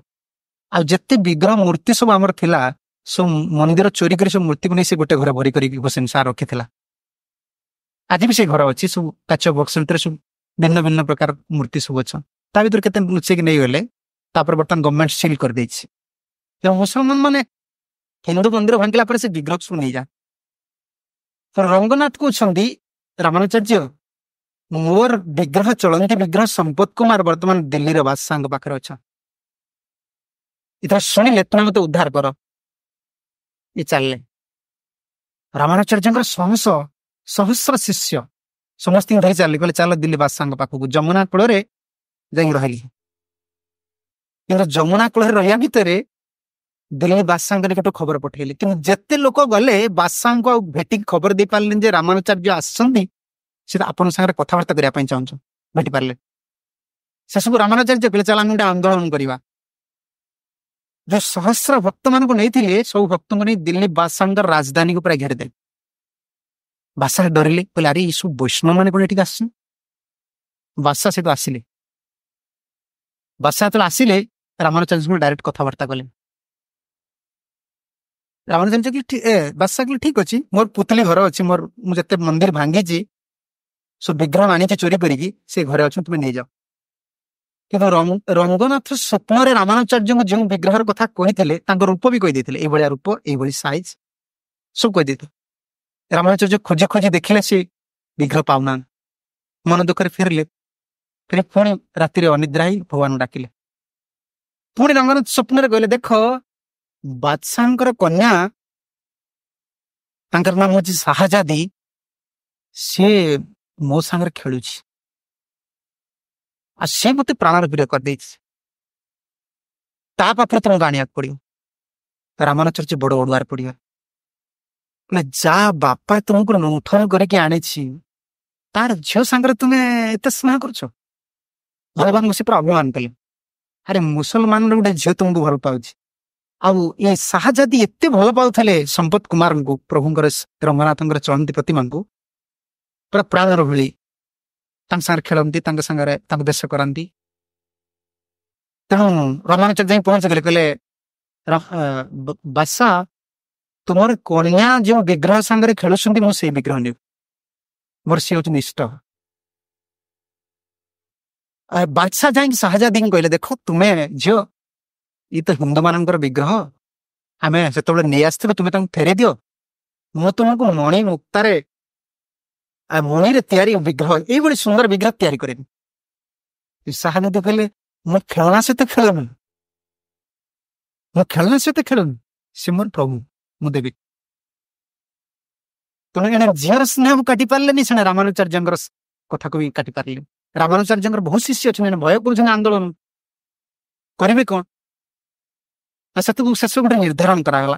ଏଇ ପଏଣ୍ଟରେ ମୁଁ କହୁଛି ଦୈନ୍ୟଟା କେତେ ବଡ ଜିନିଷ, ଆଉ ଦୈନ୍ୟରେ ଭଗବାନ କେମିତି ବସ ହେଇଯାନ୍ତି। ଆଚାର୍ଯ୍ୟ ପରାସ୍ତ ହେଇଗଲେ, ରାମାନୁଚାର୍ଯ୍ୟ ଦଣ୍ଡ ଭାଙ୍ଗିଦେଲେ, କହିଲେ ମୁଁ ଦଣ୍ଡ ଭାଙ୍ଗିବି। ହୁସେନ ସାହ ବସିଲେ ସେଠି, ଆମର ବାଦଶାହ ବସିଲେ, ଦିଲ୍ଲୀର ବାଦଶାହ କହିଲେ ଦେଖ ଇଏ ଆଚାର୍ଯ୍ୟଙ୍କ ବିଗ୍ରହ ଆଚାର୍ଯ୍ୟଙ୍କର ଏବେ ଶାହାଜାଦିଙ୍କର କେମିତି କରାଯିବ। ପଣ୍ଡିତ ମାନଙ୍କୁ ଡାକିଲେ, ତାଙ୍କର ମୁସଲମାନ ବିଦ୍ୱାନ ମାନଙ୍କୁ ଡାକିଲେ, କହିଲେ ଦେଖ ଆମକୁ ସୁନ୍ଦର ଭାବରେ ଭୋଜନ ଦିଆଯାଉ, ସମ୍ପତ କୁମାରଙ୍କୁ ବେଶଭୂଷା କରାଯାଉ, ମଝିରେ ରଖାଯିବ, ଏକରେ ରାମାନୁଚାର୍ଯ୍ୟ ବସିବେ, ଏକରେ ଶାହାଜାଦି ବସିବେ, ଦୁଜଣ ଯାକ ଡାକିବେ, ଯାହାଙ୍କ ପାଖକୁ ସେ ଯିବେ ସେ ବିଗ୍ରହ ତାଙ୍କର। ଆଉ ରାମାନୁଚାର୍ଯ୍ୟ କହିଲେ ମୁଁ ଆଗେ ଡାକିବି, ମୁଁ ମାଗିବା ଲୋକ ନା, ମୁଁ ଆସିଛି ମାଗିବା ପାଇଁ, ମୁଁ ଆଗେ ଡାକିବି। ଯେତେବେଳେ ବାପା ଏଇ କଥା କହିଲେ ଶାହାଜାଦି ଆଉ କିଛି କହିପାରିଲେନି। କହିଲେ ଶାହାଜାଦି ଯଦି ତୁମେ ପ୍ରକୃତ ଭାବେ ଭଲ ପାଉଛ ତାହେଲେ ତୁମକୁ ନିଶ୍ଚିତ ତୁମେ ଡାକିଲେ ତୁମେ ଯିବେ। ଆଉ ରାତି ମାନ ଶାହାଜାଦି ଶୋଇନାହାନ୍ତି। ଦେଖନ୍ତୁ ତାଙ୍କ ଅନ୍ତରରେ କିଭଳି ମୁସଲମାନ ଯବନର ଝିଅ, ସି ଯବନ କନ୍ୟା, କିନ୍ତୁ ଦୈନ୍ୟରେ ଆଜି ଆଚାର୍ଯ୍ୟଙ୍କୁ ଜୟ କରିଲେ। ରାମାନୁଚାର୍ଯ୍ୟ ଡାକିଲେ, କହିଲେ ପ୍ରଭୁ ଆପଣ ତ ସ୍ୱପ୍ନ ଦେଇଛନ୍ତି, ଆପଣ ଆସନ୍ତୁ। ସମ୍ପତ କୁମାର ଆସିଲା, ବିଲକୁଲ ଶୁଣିଲେ ନା। ସେଠୁ ବାଦଶାହ କହିଲେ ଠିକ ଅଛି, ଶାହାଜାଦି ତୁମେ ଡାକ। ଶାହାଜାଦି ଡାକିଲେ, ଦୈନ୍ୟ ମା ନା, ତାଙ୍କ ଅନ୍ତରରେ ଦୈନ୍ୟ ଅଛି। ଯେତେବେଳେ ଆଚାର୍ଯ୍ୟ ଡାକିଲେ ସିଏ ଗଲେ ନା, ଶାହାଜାଦି କାନ୍ଦିବାକୁ ଲାଗିଲେ। ଆରେ ଇଏ ବ୍ରାହ୍ମଣ ସନ୍ନ୍ୟାସୀ ଆଉ ରାମାନୁଚାର୍ଯ୍ୟଙ୍କର ପ୍ରସିଦ୍ଧ ସେ ସମୟରେ ସମୁଦ୍ର ବିଶ୍ୱରେ ଅଛି, ସେ ତ ସ୍ୱୟଂ ଲକ୍ଷ୍ମଣଙ୍କର ଅବତାର, ରାମ ଅନୁଜ ସିଏ, ଆଉ ପ୍ରସିଦ୍ଧ ତାଙ୍କର, ସିଏ ଡାକିଲେ ଗଲେଣି, ମୁଁ ଯବନର କନ୍ୟା।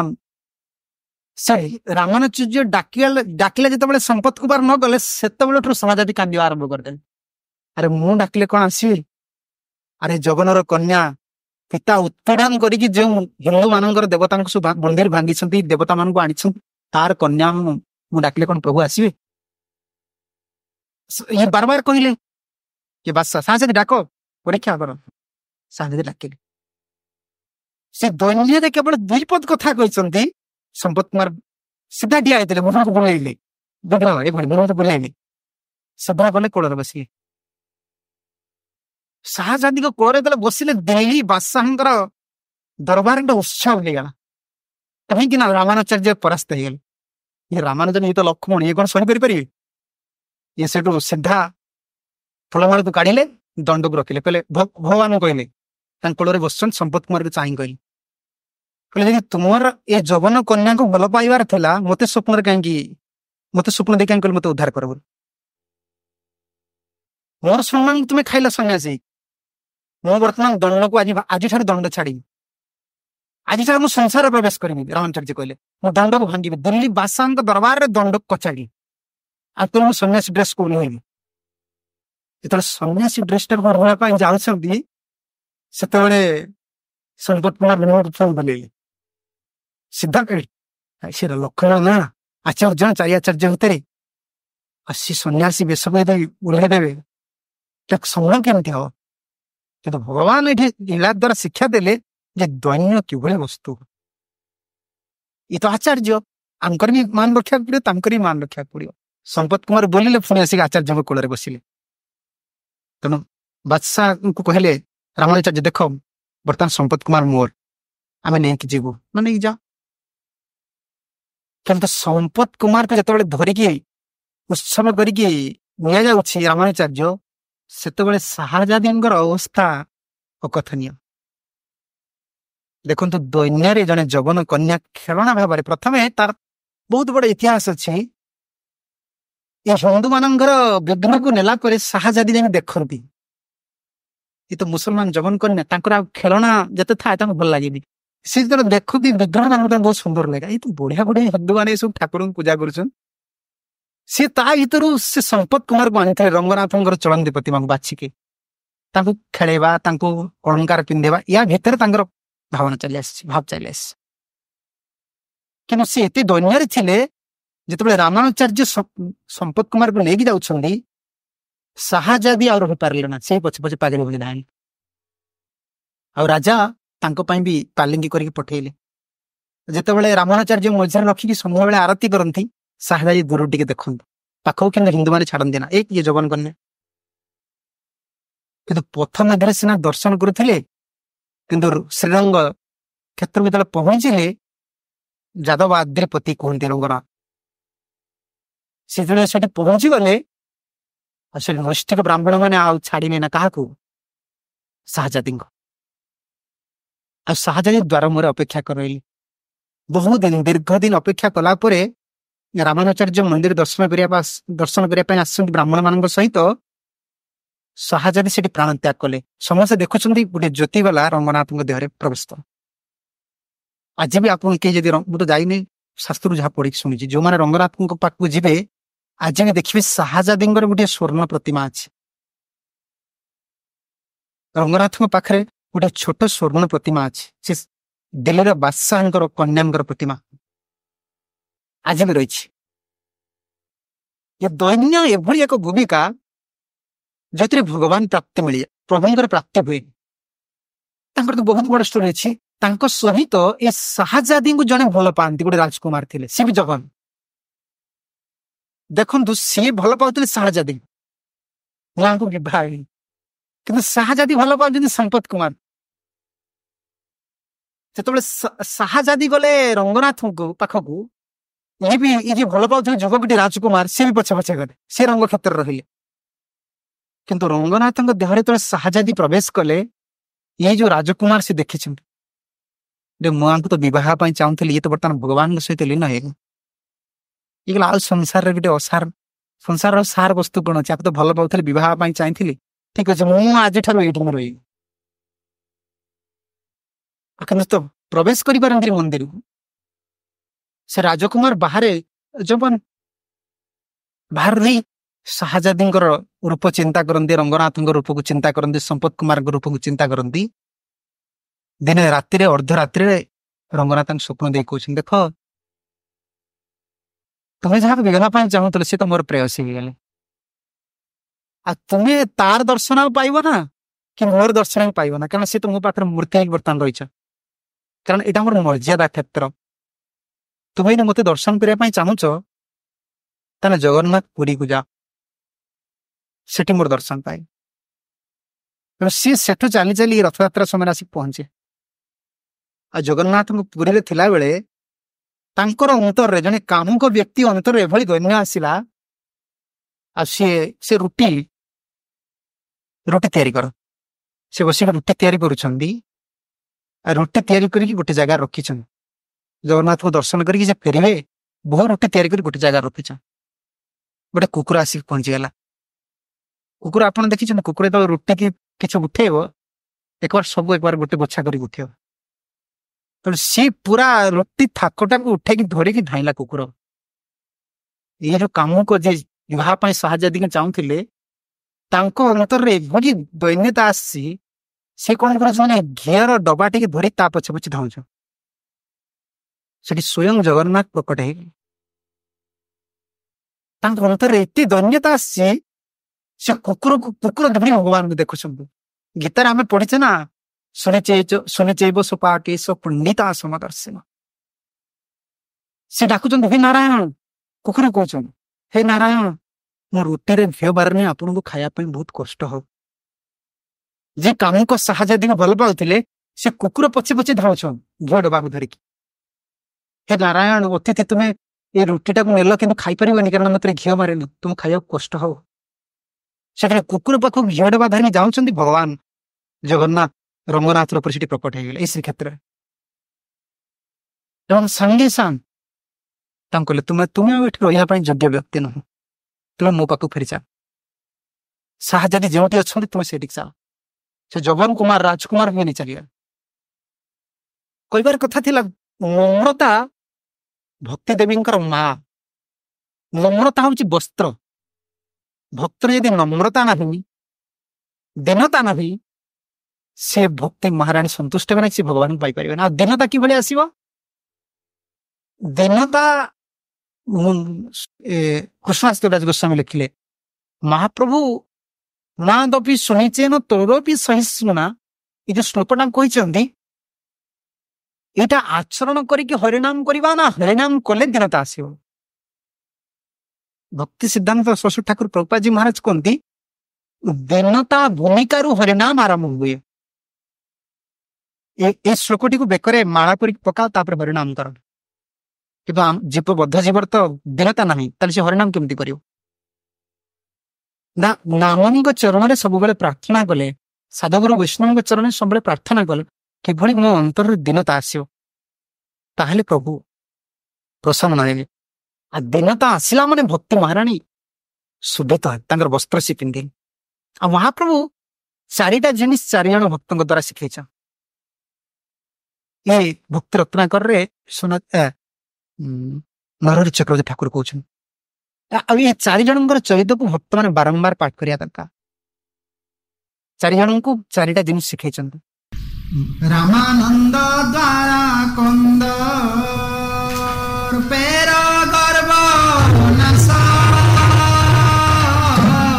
रामानंद द्वारा कंद पेर गर्भ नसा दामोदर द्वारा नीरा पेक्ष पर जो मैंने भजन करने चाहते महाप्रभुंर भक्त मान चरित्र जाना दरकार आ सरल सिद्धांत को से पदवाकर लिखी दीचे चारिटा जिनिस गोटे जिन आप छाड़ीद भजन करें देखो आप परीक्षा कर आ जीवन में गुड़ी पाठ कला बेले अनुभव ही आस सत्य वस्तु मोर भजन कहीं होनी ये चारिटा भर गोटे गुण मोर खराब अच्छे आ चारिजण द्वारा महाप्रभु शिखई रामानंद द्वारा कंदर पेर गर्भनाश दामोदर द्वारा निरपेक्ष प्रकाश इंद्रिय माने संयम नहेले भजन हवा आ इंद्रिय किभली संयम हम देख राय रामानंद चरित गृहस्थ है महाप्रभु कहले मु सन्यास मु तो दारू विग्रह को देखले मोर मन भितर मु नारी की देखले मोर मन भितर विकार आस से गृहस्थ है कि जगती मान वेशभूषा करुछंती नाटक शिखुंट कि अंतर रे विकार भाव ना जितेन्द्रिय कि हम जितेन्द्रिय ना भजन हम ना आ निरपेक्ष ये द्वितीय जिनिस निरपेक्ष ना भजन हम ना वैष्णव मैंने सब निरपेक्ष रही जो मैंने स्वपक्ष बेसी अपराध कर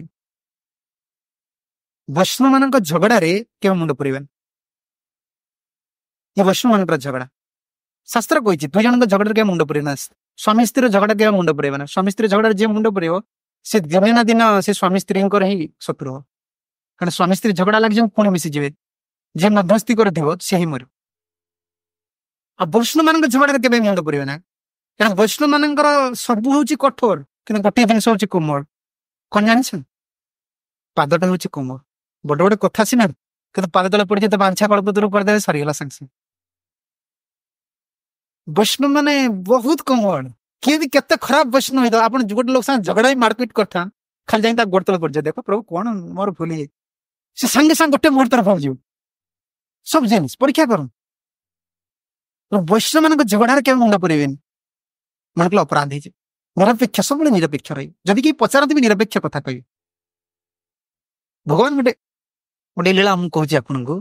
ଦୁଇ ଜଣ ଝଗଡା ଲାଗିଛ, ହନୁମାନ ଆଉ ଅର୍ଜୁନ। ଦୁଇ ଜଣ ବସଛନ୍ତି, ଦୁଇ ଜଣ ଝଗଡା ଲାଗିছে। ହନୁମାନ ଯାଇକି ବସଛନ୍ତି, ସେ ତ ରାମ ନାମ କରନ୍। ଅର୍ଜୁନ ଗଲେ, ଅର୍ଜୁନ ଯାଇକି ଦେଖିଦେଲି, କହିଲେ କିଏ? ହନୁମାନ, ତୁମେ ରାମ ନାମ କରୁଛ? ଆରେ କାହିଁକି ସେ ପ୍ରଭୁଙ୍କୁ ଡାକୁଛ? ମାନେ ଏମିତି ଗୋଟେ ଛଳନା କରି କହିଲେ। ବୈଷ୍ଣବ ବି ବୈଷ୍ଣବ ବେଳେ ବେଳେ ଥଟା କରନ୍। ତୁମେ ସେ ଭଗବାନଙ୍କୁ ଡାକୁଛ, ସେ ଭଗବାନଙ୍କର ବୁଦ୍ଧି ଅଛି? ଭଗବାନ ସାଙ୍ଗେ ସାଙ୍ଗେ କଣ ବୁଦ୍ଧି ନା? ଆମ ପ୍ରଭୁଙ୍କର ବୁଦ୍ଧି ନାହିଁ କଣ? ତୋର କିଛି ବୁଦ୍ଧି ଅଛି ନା? କଣ ବୁଦ୍ଧି ଅଛି? କହିଲେ ତୋ ପ୍ରଭୁ ଏତେ ପରିଶ୍ରମ କରି ଏତେ ମାଙ୍କଡ ମାନଙ୍କୁ ନେଇ ଗୋଟେ ସେତୁ ତିଆରି କଲେ ପଥରରେ। ମୁଁ ତ ଯଦି ଡାକିଥାନ୍ତେ ନା, ଗୋଟେ ବାଣରେ ମୁଁ ସେତୁ ତିଆରି କରିଦେଇଥାନ୍ତି। ହନୁମାନ ହନୁମାନ ବହୁତ ଦୈନ୍ୟ। ହନୁମାନ ଦେଖ, ତୁମ କାହିଁ ଡାକିଛି ପ୍ରଭୁ? ପ୍ରଭୁ ବହୁତ ବୁଦ୍ଧିମାନ, ସେ ପଥରରେ ସେତୁ କରିଛନ୍ତି, ଠିକ କରିଛନ୍ତି। କହିଲେ ନାଇଁ ନାଇଁ, ଭୁଲ କରିଛନ୍ତି। ଏତେ ପରିଶ୍ରମ କରି ତୁମକୁ ଏତେ ଦିନ ଖଟେଇକି ପଥର ସେତୁ କରିବା କଣ ଆବଶ୍ୟକ ଥିଲା? ମତେ ଡାକିଥିଲେ ମୁଁ ଧନୁଷର ସେତୁ କରିଦେଇଥାନ୍ତି। କହିଲେ ଦେଖ, ଧନୁଷର ସେତୁରେ ଆମର ମର୍କଟ ମାନଙ୍କର ଯେତିକି ଓଜନ ସେ ସହି ହବନି। କହିଲେ କଣ ତୁମ ମାନଙ୍କର ଏତେ ଓଜନ? କହିଲେ ତୁମେ ପରୀକ୍ଷା କରୁନ। ଅର୍ଜୁନ ସାଙ୍ଗେ ସାଙ୍ଗେ ସର ମାରି, ଧନଞ୍ଜୟ ସର ମାରି, ବାମ ହାତ ଦାଣ ହାତରେ ସର ମାରି ଗୋଟେ ସେତୁ କରିଦେଲି। କିନ୍ତୁ ଦୁଇ ଜଣ ଯାକ କହିଲେ ଆଚ୍ଛା ତୁମେ ସେତୁ କରିବ, ଦେଖ ହନୁମାନ, ତାଙ୍କ ଦୁଇ ଜଣ ଭିତରେ ଜିଦିଜାଦ ହେଇଗଲା, ଝଗଡା ଲାଗିଲା। ହନୁମାନ କହିଲା ଯଦି ନା, ଅର୍ଜୁନ କହିଲେ ମୁଁ ସେତୁ କରିନି, ଯଦି ତୁମେ ସେତୁକୁ ଭାଙ୍ଗିଦବ ତାହେଲେ ମୁଁ ଅଗ୍ନିରେ ପ୍ରବେଶ କରିବି। ତୁମେ କଣ କରିବି? ହନୁମାନ କହିଲେ ଯଦି ମୁଁ ନ ଭାଙ୍ଗି ପାରିବି ତାହେଲେ ମୁଁ ଅଗ୍ନିରେ ପ୍ରବେଶ। ତମେ ଯେ ଅର୍ଜୁନ ସେତୁ କଲେ, ସେତୁ କଲା ପରେ ହନୁମାନ ଗଲେ କେବଳ ବୁଢା ଆଙ୍ଗୁଳିଟାକୁ ଚାପିଦେଲେ, ଭାଙ୍ଗା ସେତୁ। ଅର୍ଜୁନ ସାଙ୍ଗେ ସାଙ୍ଗେ ରେଡି ହେଇନି, ସେ ତ କ୍ଷତ୍ରିୟ, ସାଙ୍ଗେ ସାଙ୍ଗେ ସର ଧରିକି ପ୍ରବେଶ କରିବା ପାଇଁ ପଶୁଛନ୍ତି। ଅଗ୍ନି ସୃଷ୍ଟି କରିକି ଅଗ୍ନିରେ ପ୍ରବେଶ କରିବା ପାଇଁ ପଶୁଛନ୍ତି। ଭଗବାନ ସେଠୁ ବ୍ରାହ୍ମଣ ରୂପରେ ଆସୁଛନ୍ତି, ଗୋଟେ ବ୍ରାହ୍ମଣ ରୂପରେ। ଭଲରେ ଦୁଇ ବୈଷ୍ଣବଙ୍କର ଝଗଡା। ବର୍ତ୍ତମାନ ଦୁଇ ଜଣଙ୍କ ଭିତରେ ଲକ୍ଷ୍ମୀ ସିନା ଚାଲିଗଲେ, ରାଗି ଯାଇକି ସହସ୍ର ଲକ୍ଷ୍ମୀ ଅଛନ୍ତି, ଆଉ ଗୋଟେ ଲକ୍ଷ୍ମୀ କିଣିକି ଆପାର୍ଟମେଣ୍ଟ ଦେଇଦେବି। ଅର୍ଜୁନ ଗଲେ, ଏଇ ଦୁଇ ଜଣ ଯାକ ଫାଇଟର। ଅର୍ଜୁନ ଗଲେ ଆଉ ଅର୍ଜୁନ ଭଳିଆ ଯୋଦ୍ଧା ମିଳିବ ନା, ହନୁମାନ ଗଲେ ଆଉ ହନୁମାନ ଭଳିଆ ଯୋଦ୍ଧା ମିଳିବ ନା, ଦୁଇ ଜଣ ଭଳିଆ ଭକ୍ତ ମିଳିବେ। ଭଗବାନ ଲକ୍ଷ୍ମୀକି ଛାଡ଼ିଦେବେ, ଭକ୍ତକୁ ଛାଡିବେ। ଭକ୍ତ ବିରଳ ନା, ହନୁମାନ ହିଁ ହନୁମାନ, ଅର୍ଜୁନ ହିଁ ଅର୍ଜୁନ। ତାଙ୍କ କାର୍ଯ୍ୟ କି ତାଙ୍କର ସବଷ୍ଟିଚ୍ୟୁଟ କିଏ ନାହାନ୍ତି। ଆଉ ଭଗବାନ କହିଲେ ଦୁଇ ବୈଷ୍ଣବ ଗଣ୍ଡଗୋଳ ଲାଗିଛନ୍ତି, ୟା ଭିତରେ ତୃତୀୟ ଲୋକ ମୁଣ୍ଡ ପୁରେଇ ପାରିବେନି, ମୁଣ୍ଡ ପୁରେଇ ମୁଁ କିନ୍ତୁ ଏମିତି କାମ କରିବି ଦୁଇ ଜଣ ଯାକ ମୋର ରହିବି। ଭଗବାନ ସେଠି ଶିକ୍ଷା ଦେଲେ ନିରପେକ୍ଷ ରହିବ। ଭଗବାନ ଆସିଲେ କହିଲେ ଏଇ ଅର୍ଜୁନ କଣ କରିକି ଯାଉଛ? ତୁମେ ବୈଷ୍ଣବ କେବେ ପ୍ରାଣତ୍ୟାଗ କରେ ନା, ତୁମେ ଏଟା କଣ କରିବାକୁ ଯାଉଛ? ଭଗବାନ ବ୍ରାହ୍ମଣ, ତୁମେ ବ୍ରାହ୍ମଣ ରୂପରେ ବ୍ରାହ୍ମଣ ରୂପରେ କହୁଛ, ତୁମେ ଭଗବାନଙ୍କର ଭକ୍ତ, ଭଗବାନ ଭକ୍ତ ତ ପ୍ରାଣତ୍ୟାଗ କରେ ନା? କହିଲେ ନା ନା, ମୁଁ ଶପଥ କରିଛି। କହିଲେ ହେ ବୋକା, ତୁମେ ଦୁଇ ଜଣଙ୍କ ଭିତରେ ଝଗଡା ଲାଗିଛ ବା ଶପଥ କରିଛ, ସାକ୍ଷୀ କିଏ? ଭଗବାନ ପଚାରିଲେ ସାକ୍ଷୀ କିଏ? ଭଗବାନ ସାକ୍ଷୀ କିଏ ନା। ଅର୍ଜୁନ ପଚାରିଲେ ସାକ୍ଷୀ କିଏ? ନା ସାକ୍ଷୀ କିଏ? ଆରେ ସାକ୍ଷୀ ନଥିଲେ କିଛି କେସରେ ମାନେ ଫଇସଲା ହେଇପାରିବେନି। ତମେ ଦି ଜଣ, ସେ ମରିବା ପାଇଁ କହିଛି, ସିଏ ଅଗ୍ନିରେ ପ୍ରବେଶ କରିବା ଯାହା ହେଇ, ତମ ସାକ୍ଷୀ କିଏ ଅଛି କୁହ? କହିଲେ ଆମ ଧ୍ୟାନରେ ସାକ୍ଷୀ କିଏ ନା। ନା ଠିକ ଅଛି, ମୁଁ ବର୍ତ୍ତମାନ ସାକ୍ଷୀ ରହିବି, ତୁମେ ଦୁଇ ଜଣ ପୁଣି ମୂଳରୁ ଷ୍ଟାର୍ଟ କର ଶପଥ। ଅର୍ଜୁନ ସେଠି କହିଲେ ମୁଁ ଯଦି ମୋ ପୋଲ ସରକୁ ତୁ ଭାଙ୍ଗିଦବୁ ତାହେଲେ ମୁଁ ଅଗ୍ନିରେ ପ୍ରବେଶ କରିବି। ହନୁମାନ କହିଲେ ଯଦି ଠିକ ଅଛି, ମୁଁ ନ ଭାଙ୍ଗି ପାରିବି ତାହେଲେ ମୁଁ ଅଗ୍ନିରେ ପ୍ରବେଶ କରିବି। ଭଗବାନ ତାକୁ ଭଗବାନ ରୂପରେ ରହିଲେ, ବ୍ରାହ୍ମଣ ରୂପରେ ରହିছে। ହଁ, ମୁଁ ବର୍ତ୍ତମାନ ସାକ୍ଷୀରେ ରହିଲି, ଦେଖାଯାଉ କଣ ହଉଛି। ଆଉ ଭଗବାନ ବ୍ରାହ୍ମଣ ରୂପରେ ରହିଲେ। ଅର୍ଜୁନ ସେଠୁ भगवान श्रीकृष्ण स्मरण करके स्वर मारी सेतु करदेव। हनुमान गले, हनुमान जाई आंगुली दबेले, आंगुली दबुन चढ़िले, चढ़ा दबुनि। हनुमान बल लगे कूदिले, देखी माकड़ मैंने जमी ये करन से कूदिले कि हो। हनुमान पुल पर बसिकी कहले अच्छा बर्तमान बल प्रयोग कले किसी काम हबर, बर्तमान बुद्धि प्रयोग करिया पड़े। बसिकी आरंभ कले, से तो समाधि तांकर नाम, बसिकी नाम आरंभ कले। जो नाम आरंभ कर जान दौरान ये बामन रूप से जानदे अरे बाबा ये तो आसे प्रभु आसला प्रभु से कि पुल कहीं दबु नहीं ना भगवान सुदर्शन चक्र पुल तले रखा देच। भगवान किंतु राम नाम पाइबा द्वारा से सिद्ध साधक नाम प्रभु को सब बेले अंतर भीतर रखी जानदे अरे ये मो बल काम करनी। प्रभु एमती कहीं कले आग थर तो बुद्धिटा आंगुली लगे सर भांगीदेली पुलटा, बर्तमान बल लगे कहीं कहूनी ना भगवान एत कि लीला करने चाहूँ। से जो आसिले आखि बुझे देखीदे अच्छा ये प्रभु आसिले आ कि कहले भगवान आखि चल कहले ब्राह्मण तुम तो साक्षी रही तुम मत चाहिए। भगवान चाहिए हनुमान को आ रूप को रक्षा करिए कहले तुम्हें यदि प्रकृत ब्राह्मण साक्षी रख मत केवल चाह। हनुमान बहु निष्ठ तुम्हें चाह। भगवान से अर्जुन भी कहते ठीक अच्छे तुम्हें साक्षी रही तुम्हें मत चाह। अर्जुन पाखे भगवान रूप को छपे पारे कि हनुमान पाखे रूप को छपे पारे कारण दुई जन जो भगवान को चाहिए भगवान रूप देखले हनुमान को राम रूप देखले अर्जुन को कृष्ण रूप देखले दो जन जाक पाद तले पड़ी क्षमा मांगे से भगवान कहले तुम्हें दो जन जाक भक्त आ भक्त भक्त भीतर केतବେଳେ झगड़ा लगे तुम्हें सब बड़े निरपेक्ष रही सी किसी करदेला तू सही पारू सांग सांग तू से मान तू तो जुक्ति कर सी जुक्ति कर तुम्हारा वजन हम बर्तमान मोर दो जन भर जड़े जाता बर्तमान अर्जुन जाता ना भगवान जाता मोर भक्त कोई पाई था भक्त निरपेक्ष किए भी कम करू भक्त निरपेक्ष निरपेक्ष ना भजन हबन प्रमाण प्रमाण दामोदर पंडित महाप्रभु चेष्टाजमेंट करदेल मैं सन्यासी कि रानी ब्राह्मण पुटा भल पाच महाप्रभु तो सब कृष्ण को देखती से विधवा मार पिलाटी दामोदर बार बार निषेध कर दिए पिला तो आसमन महाप्रभु सन्यास से छोट पिलांकर कौन अच्छे जिते डरा सी स्नेह पाँच महाप्रभु पाख महाप्रभु कृष्ण रूप देख चली आस पिलाटा को जिते निषेध कले दामोदर पंडित मानलानी शेष महाप्रभु को डायरेक्ट दामोदर पंडित कह भल विषय तुम हो सन्यास ये रांडी मामूर पुओ को तुम प्रीति कर क्षेत्र लोक मैंने कौन कहे सन्यास रानी मामूर पुओ को प्रीति कर महाप्रभु एत खुशी गले कहले दामोदर तुम निरपेक्ष भाव कथा कह मो शासन जाहिर कर लोक कहीं नथिले साधक मान शिक्षा दे महाप्रभु से कहले निरपेक्ष ना कहले धर्म रक्षा ना जाए महाप्रभु एत खुशी गले दामोदर पंडित प्रति कहले दामोदर आज मोर दो जन अति प्रिय मो माँ आउ गंगा आ मो माँ दायित्व आज तुम न्यस्त कर दामोदर पंडित नवद्वीप को पठे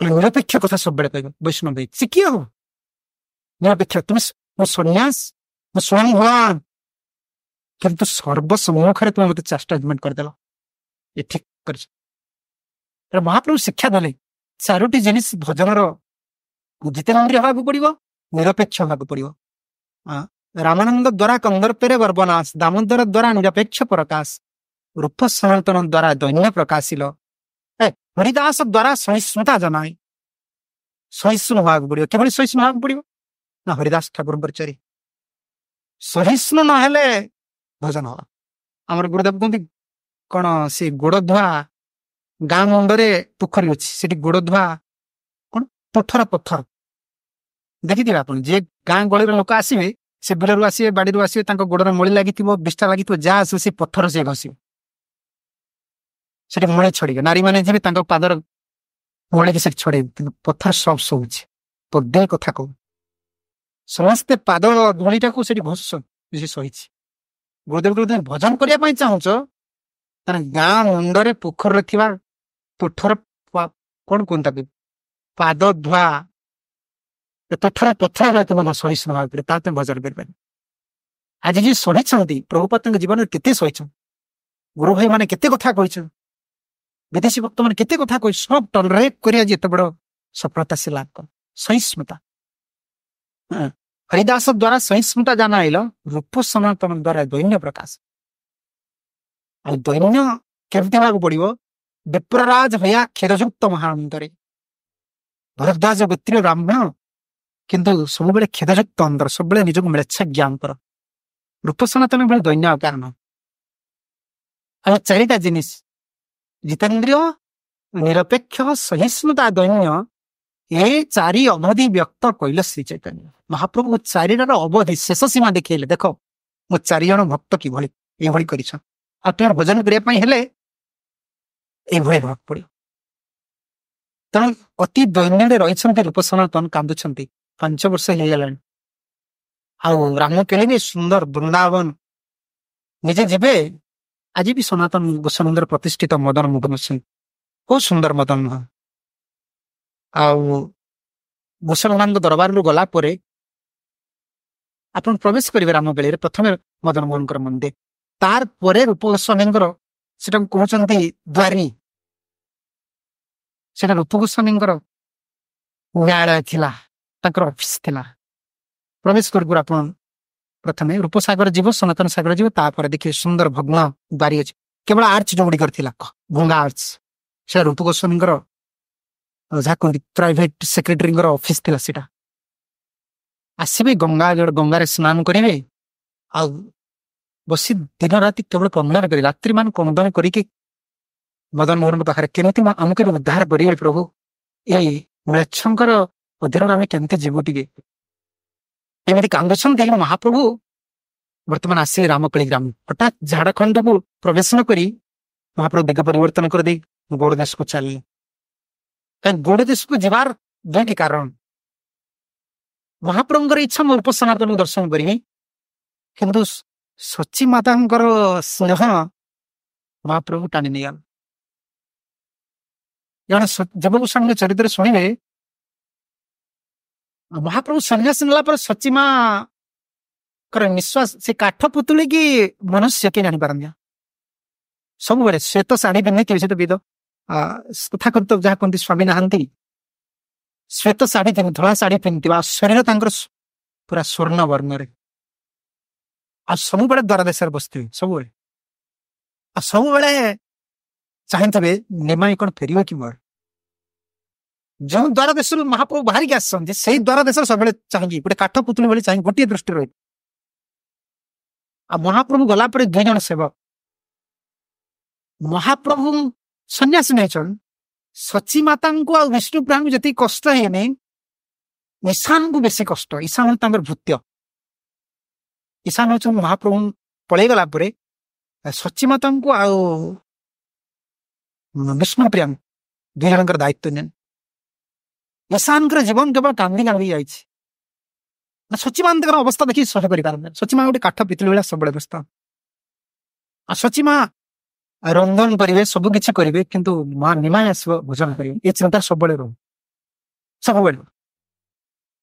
ମହାପ୍ରଭୁ ଦାମୋଦରକୁ କହିବେ ଦାମୋଦର, ଏ ଲୀଳା ପରେ ଦାମୋଦର କହିବେ ଟିକେ ସଚୀ ମାତାଙ୍କୁ କହିବ, ମା ଯେତେବେଳେ ରୋଷେଇ କରି ସାରିଛନ୍ତି ମୁଁ ଯାଇକି ନିଜେ ଭୋଜନ କରିକି ଆସ।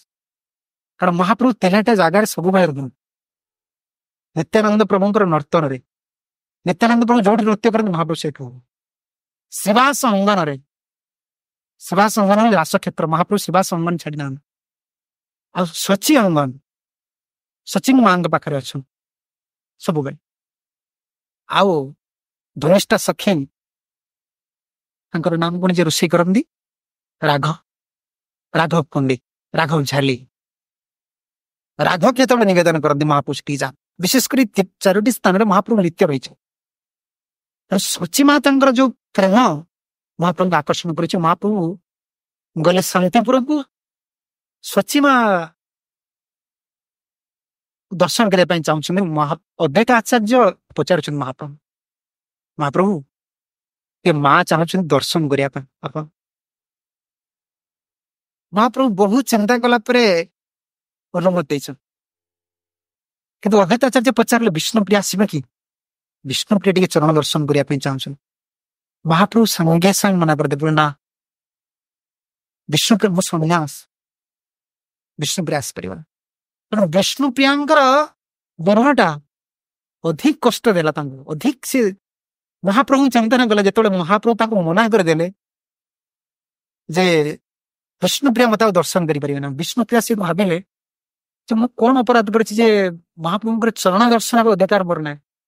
ନବଦୀପ ପରେ ସବୁ ଭକ୍ତ ଯାଉଛନ୍ତି ଶାନ୍ତିପୁରକୁ ମହାପ୍ରଭୁ ଦର୍ଶନ କରିବା ପାଇଁ, ସନ୍ନ୍ୟାସ ବେଶ ସଚିମା ଯାଉଛନ୍ତି, ସବୁ ଭକ୍ତମାନେ ଆନନ୍ଦରେ ଯାଉଛନ୍ତି, ସମସ୍ତେ ଭିନ୍ନ ଭିନ୍ନ ଉପହାର ସବୁ ନେଇକି ଯାଇଛନ୍ତି। କିନ୍ତୁ ଈଶାନ ଜଗିକି ରହିଲେ ବିଷ୍ଣୁପ୍ରିୟାଙ୍କୁ। ବିଷ୍ଣୁପ୍ରିୟା ତାଙ୍କର ଅନ୍ତରରେ ଏଭଳି ଭାବନା ହେଲା, ବିଷ୍ଣୁପ୍ରିୟାଙ୍କର ଶରୀର ଭୂମି, ଶରୀର ଭିଜେ ଭୂମି, ବସ୍ତ୍ର ଭିଜେ ଭୂମି ଭଜେ, ଯେ ମୁଁ ଏତେ ବଡ ଅପରାଧ, ମହାପ୍ରଭୁ ସମସ୍ତଙ୍କୁ ସନ୍ନ୍ୟାସୀକୁ ଦର୍ଶନ କରିବାର ଅଧିକାର ସମସ୍ତଙ୍କର ଅଛି। ସେ ତ ମୋର ସ୍ୱାମୀ ନାହାନ୍ତି, ସେ ତ ସନ୍ନ୍ୟାସୀ ହେଇଗଲେ, ସେ ମତେ କାହିଁକି ବନାଛ? ତାପରଠୁ ବିଷ୍ଣୁପ୍ରିୟା ବହୁତ ବ୍ୟବହାରରେ କାଳାତିପାତ କରିଛନ୍ତି। ଆଉ ମହାପ୍ରଭୁ ସଚୀ ମାତାଙ୍କୁ ପ୍ରବୋଧନା ଦେଇକି ଶାନ୍ତିପୁରରୁ ହଠାତ୍ ଚାଲିଲେ ଗୌଡ଼ ଦେଶକୁ। ଆପଣ ଆଜି ବି ଗଲେ ରାମକେଳି, ରାମକେଳିରୁ ଟ୍ରେନ ଯାଉଛି ଗୟାକୁ, ସେଟା ବୋର୍ଡର ଜାଗା, ଝାଡଖଣ୍ଡ ଆଉ ବେଙ୍ଗଲର ବୋର୍ଡର ଜାଗା। ତାପରେ ଆସିବ ରାମକେଳି ପରେ ଆସିବ କାନଭେନାଟଶାଳ, କାନଭେନାଟଶାଳ ପାଖ ହଉଛି ଝାଡଖଣ୍ଡ, କାନଭେନାଟଶାଳ ବର୍ତ୍ତମାନ ଝାଡଖଣ୍ଡରେ ଯାଉଛି। ମହାପ୍ରଭୁ ବୁଲିଲେ ଆଉ ରୂପ ସନାତନ ସେତେବେଳେ ଚାହିଁକି ରହିଛନ୍ତି। ଆଉ ନବଦ୍ୱୀପରୁ କୋଟି କୋଟି ଭକ୍ତ ଆସୁଛନ୍ତି, ଲକ୍ଷ ଲକ୍ଷ ଭକ୍ତ।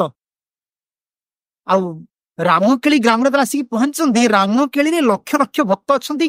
ହୁସେନ ସାହ ଭୟ କରିଗଲେଣି, ଆରେ ଜଣେ ସନ୍ନ୍ୟାସ ଆସନ୍ତି, ଖାଇବା ପିଇବାକୁ ଦଉନାହାନ୍ତି, କିଛି ଦାନ ଦଉନାହାନ୍ତି, ତାଙ୍କ ପଛରେ କାହିଁକି ଲକ୍ଷ ଲକ୍ଷ ଭକ୍ତ ଏଭଳି ଧାଉଁଛନ୍ତି? ସେ ପଠେଇଛନ୍ତି ଗୋଟେ କୋଟୁଆଳ, କହିଲେ କୋଟୁଆଳ ତମେ ଗଲ ଦେଖିକି ଆସିବ, ସେ ସନ୍ନ୍ୟାସୀ କଣ ଖାଉଛି, ତା ରୂପଟା କେମିତି, ସେ କଣ କରୁଛି, ଗୋଟେ ଗଲ ଦେଖିକି ଆସିବ। ଭକ୍ତି ରତ୍ନାକରରେ ମହାପ୍ରଭୁଙ୍କ ରୂପଟାକୁ ଏତେ ସୁନ୍ଦର ବ୍ୟାଖ୍ୟା କରିଛନ୍ତି ନରହରି ଚକ୍ର ଠାକୁର, ଏଭଳି ରୂପର ବର୍ଣ୍ଣନା ଆଉ କେଉଁଠି ନାହିଁ। କୋଟୁଆଳ ପ୍ରଥମେ ରାଗିକି ଗଲା, ଦେଖିବା ସେ ସନ୍ନ୍ୟାସ କେମିତି କଣ କରୁଛନ୍ତି ଦେଖିକି ଆସିବ। ଯେତେବେଳେ ମହାପ୍ରଭୁଙ୍କର ରୂପଟାକୁ ଦେଖି ଦେଇছে, ସେ ଆସିକି ବ୍ୟାଖ୍ୟା କରୁଛି କାହା ପାଖରେ, ହୁସେନ ସାହ ପାଖରେ। ହୁସେନ ସାହ ପଚାରିଲେ, ଆଚ୍ଛା ସେ ସନ୍ନ୍ୟାସୀ କଣ ଖାଉଛି କହିବ? ପ୍ରଥମେ ପଚାର କି ଖାଏ? ସବୁ କହିଲେ, କୋଟୁଆଳ କହିଛି ସନ୍ନ୍ୟାସୀ ଭୋଜନ କରନ୍ତି ନା। ସେ ସନ୍ନ୍ୟାସୀ କଣ କରୁଛନ୍ତି? ବାହୁ ତୁଲି ନିରନ୍ତର করে হরি নাম, বাহু তুলি নিরন্তর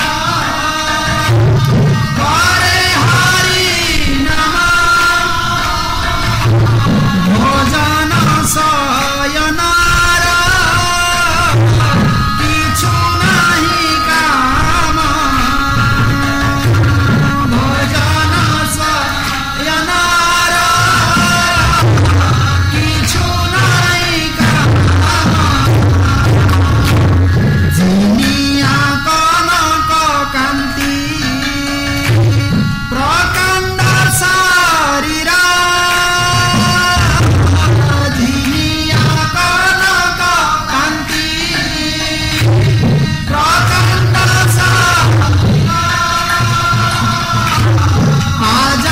আজানুলাম্বিত ভুজা নাভি সুগভীর, আজানুলাম্বিত ভুজা নাভি সুগভীর। ବର୍ତ୍ତମାନ ହୁସେନ ସାହଙ୍କ ଆଗରେ ବ୍ୟାଖ୍ୟା କରି ଚୈତନ୍ୟ ମହାପ୍ରଭୁଙ୍କ ରୂପ। କହିଲେ ସେ ଭୋଜନ ସ୍ୱୟଂ କିଛି କରୁନାହାନ୍ତି, ବାହୁ ତୁଲି ନିରନ୍ତର ବୋଲେ ହରିନାମ, ମହାପ୍ରଭୁ ନିରନ୍ତର ହରିନାମ କରୁଛନ୍ତି।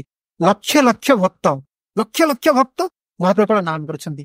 ହରେ କୃଷ୍ଣ କୃଷ୍ଣ କୃଷ୍ଣ ରେ ହରେ, ହରେ ରାମ ରାମ ରାମ ହରେ ହରେ। ପ୍ରଭୁ କେବଳ ନାମ କରୁଛନ୍ତି, ପ୍ରଭୁଙ୍କର ନାମକୁ ଦର୍ଶନ କରିବା ପାଇଁ। ପ୍ରଭୁ କିଭଳି ନାମ, ଏତେ ସୁନ୍ଦର ସନ୍ନ୍ୟାସୀ, ଭଗିନ ସନ୍ନ୍ୟାସୀ, ପ୍ରଭୁଙ୍କର ରୂପକୁ ଦେଖି ଲକ୍ଷ ଲକ୍ଷ ଲୋକ ଆସୁଛନ୍ତି। କେବଳ ମହାପ୍ରଭୁ ବାହାରକୁ କେବଳ ବାହୁ ଦୋଳି हरि बोली प्रेम दृष्टि चाय करिया कलमस नाश प्रेम ते भसा। चैतन्य चरितामृत कृष्णदास कविराज गोस्वामी लिखले महाप्रभुଙ୍କର प्रचार କିଛି ନାହିଁ। महाप्रभुଙ୍କର अस्त्र ହେଲା हरिनाम। महाप्रभु बाहु तोलिकी केवल हरिनाम କରିଦେଲେ करिया कलमस नाश प्रेम ते भसा। कौन जीवर कलमस रहे ना संग संग शुद्ध हो जाए। अब महाप्रभु सर्वमोटाचार्य लिखे ना गदगद अंतर भाव विकारम गदगद अंतर भाव विकारम तापर पद कौन ना वर्जन खड़ से अलग पद अच्छे बहुत सुंदर पद लिखिं जट निज गुण नाम विनोद तम प्रणमामि च श्री सचितानंद। गदगद अंतर भाव विकार प्रभु नाम कला बेले अंतर गदगद हो भाव विकार हो से मुसलमान हुसैन साहब का आगे आसी कटुआला कौन से भजन शैली किसी सन्यास ना केवल नाम कर रूपटा कि अजानु लंबित ना कनक जनिया कांति प्रकांड शरीर। महाप्रभुଙ୍କର शरीर प्रकांड शरीर दीर्घ शरीर कनक जनिया कांति स्वर्ण ठारे बोधे तप्त वर्ण सुंदर वर्ण अजानु लंबित भुज गाभीष नाभि ये सब महापुरुषों लक्ष्य। सुगभीर नासिका दीर्घ नयन उच्च दीर्घ कपाल अजानु लंबित भुज जार भुज आंठू तौक जाऊँ दीर्घ नासिका नासिका दीर्घ नासिका ये सब अच्छी महापुरुषर लक्षण चैतन्य चरितामृत दे अड़े हाथ दीर्घ निज हाथ रे अड़े हाथ ना ना 3.5 हाथ अड़े हाथ ना मु भूली जाइए अड़े हाथ लंबा और चौड़ा अड़े हाथ हम अड़े हाथ के 3.5 हाथ देखा दे भूली जाइए लंबा माने उच्चता हाँ 3.5 हाथ भूली जाइए 3.5 हाथ लंबा लंबा माने निज हाथ रे लंबा और चौड़ा चौड़ा माने चौड़ाटा केमती मापी हाथटा केमती करी जे भगवान को भगवान को जानवर एटा लक्ष्य हाथ को एमती करी ए आंगुल मध्य आंगुल मध्य आंगुल मध्य आंगुल के मध्य आंगुल मपा जीव 3.5 हाथ थे महापुरुष। आजानंद लंबित भुज प्रकांड शरीर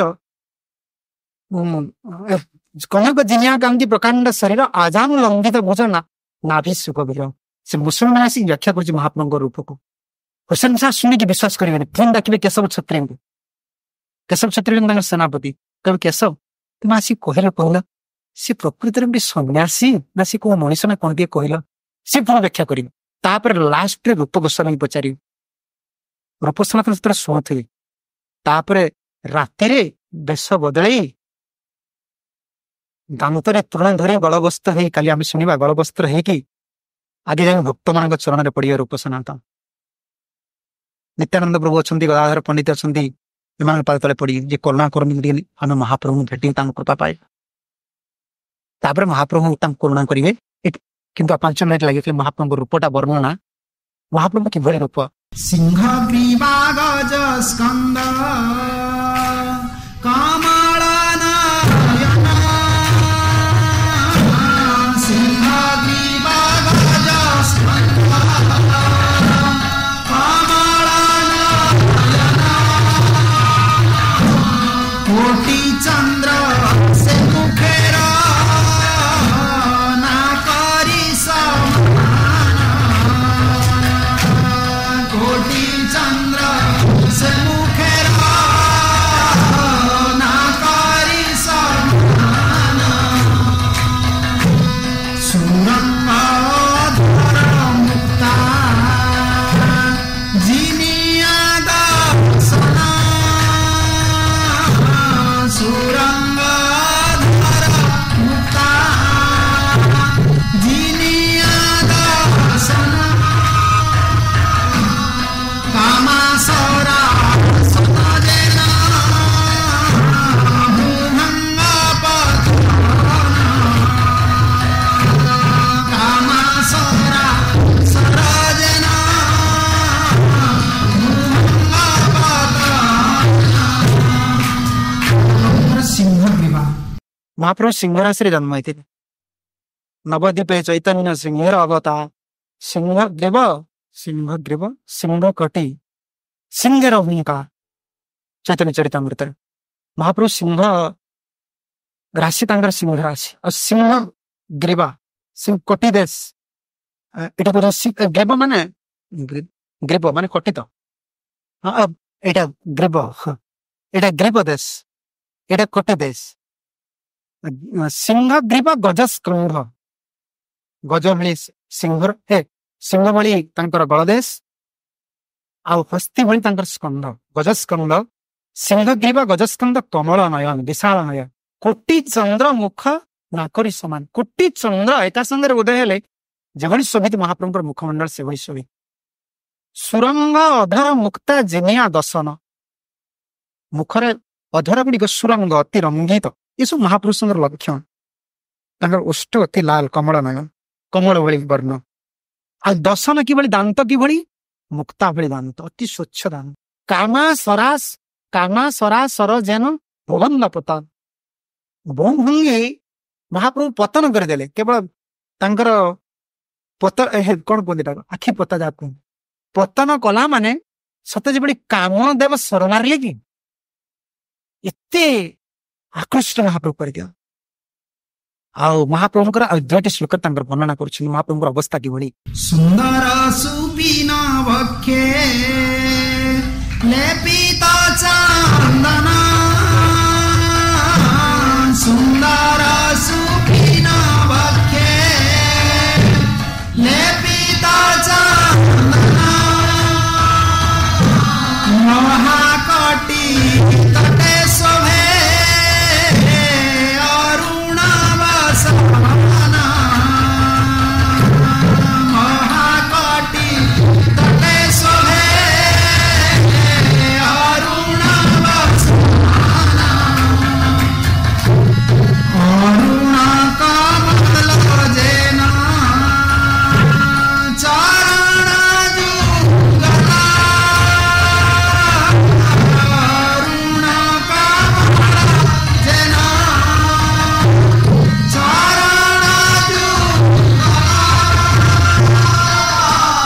ଦଶନ ଯେନ ଦଶ ଦର୍ପଣ ନିର୍ମଳ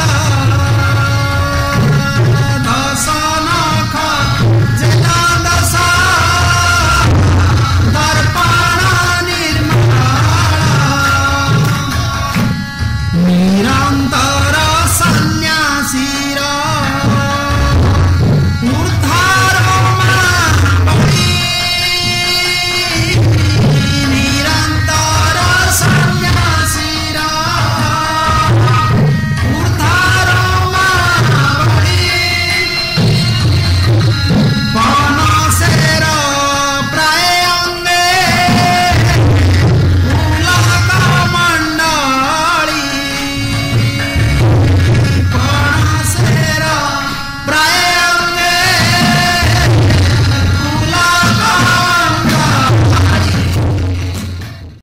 ସୁପିନ ସୁବକ୍ଷେ ସୁନ୍ଦର ସୁପିନ ବକ୍ଷେ ଚନ୍ଦନ ଲେପନ ଲେପିତ ଚନ୍ଦନ ମହାପ୍ରଭୁ ବକ୍ଷ ଦେଶରେ ସବୁବେଳେ ଚନ୍ଦନ ଲଗେଇଥାନ୍ତି ଆଉ ମହାକଟି ତଟେ ଶୋଭେ ଅରୁଣ ବସନ ମହାପ୍ରଭୁଙ୍କର କଟି ତଟଟା ବିଶାଳ ପ୍ରତୀକ ଆଉ ମହାପ୍ରଭୁ ଅରୁଣ ବସନ ବାନ୍ଧିଥାନ୍ତି ନୃତ୍ୟ କରନ୍ତି ତ ଅରୁଣ ବସନ ବାନ୍ଧି କଣ ଆମର ଯେମିତି କୃଷ୍ଣ ବଳରାମ ଗରୁଣିତା ବେଶ ବାନ୍ଧି ଅରୁଣ ବସନ ବାନ୍ଧିଥାନ୍ତି ଆଉ ଅରୁଣ କମଳ ଯେନ ଚରଣ ଯୁଗଳ ସ୍ୱର୍ଣ୍ଣ କମଳ ଭଳି ମହାପ୍ରଭୁଙ୍କର ପାଦ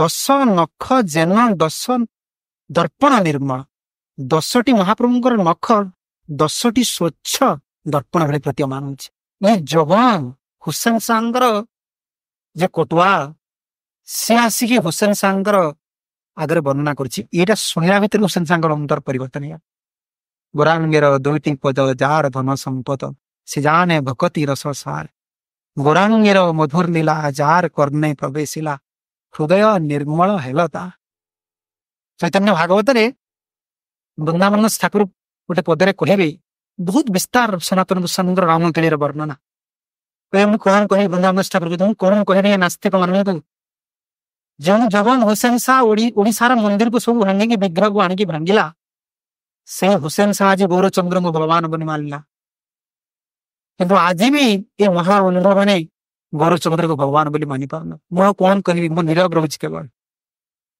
ଏଭଳି ଯାହା କହନ୍ତି ଯେ ପୁରୁଷହାକୁ ସ୍ତମ୍ଭ ଉପରୁ ଖସେଇକି ମାରିଥିଲା, ଏତେ ନିଷ୍ଠୁର ବ୍ୟକ୍ତି। କିନ୍ତୁ ସେ ଆଜି ମହାପ୍ରଭୁଙ୍କର ରୂପରେ ବର୍ଣ୍ଣନା ଶୁଣି କେଶବ ଛତ୍ରୀକୁ ଡାକିବେ, ହୃଦୟ ନିର୍ମଳ ଜଲତା। କେଶବ, ତୁମେ ତ ମୁଣ୍ଡର ତୁମେ କହିଲେ ସେ ସନ୍ନ୍ୟାସୀ ପ୍ରକୃତରେ କଣ ଭଗବାନ କି ସେ ଗୋସାଇଁ କି? ପଚାରିଲେ ପୁଣି ସନ୍ଦେହ ଆସିବ, କହ ରୂପ ତୁମେ ତ ଦବେର ଖାସ, ତୁମେ ତ ବିଦ୍ୱାନ ଲୋକ, ତୁମେ କହିଲେ ସେ ସନ୍ନ୍ୟାସ କିଏ? ଦପ ଗୋସାଇଁ ମତେ କାହିଁକି ପଚାରୁଛ? ତୁମ ଅନ୍ତରରେ ଆଲ୍ଲା ବି ଅଛନ୍ତି ନା, ତୁମେ ମୁସଲମାନ, ତୁମେ କୁରାନ ପଢୁଛ, ତୁମେ କୁହ ସେ କିଏ?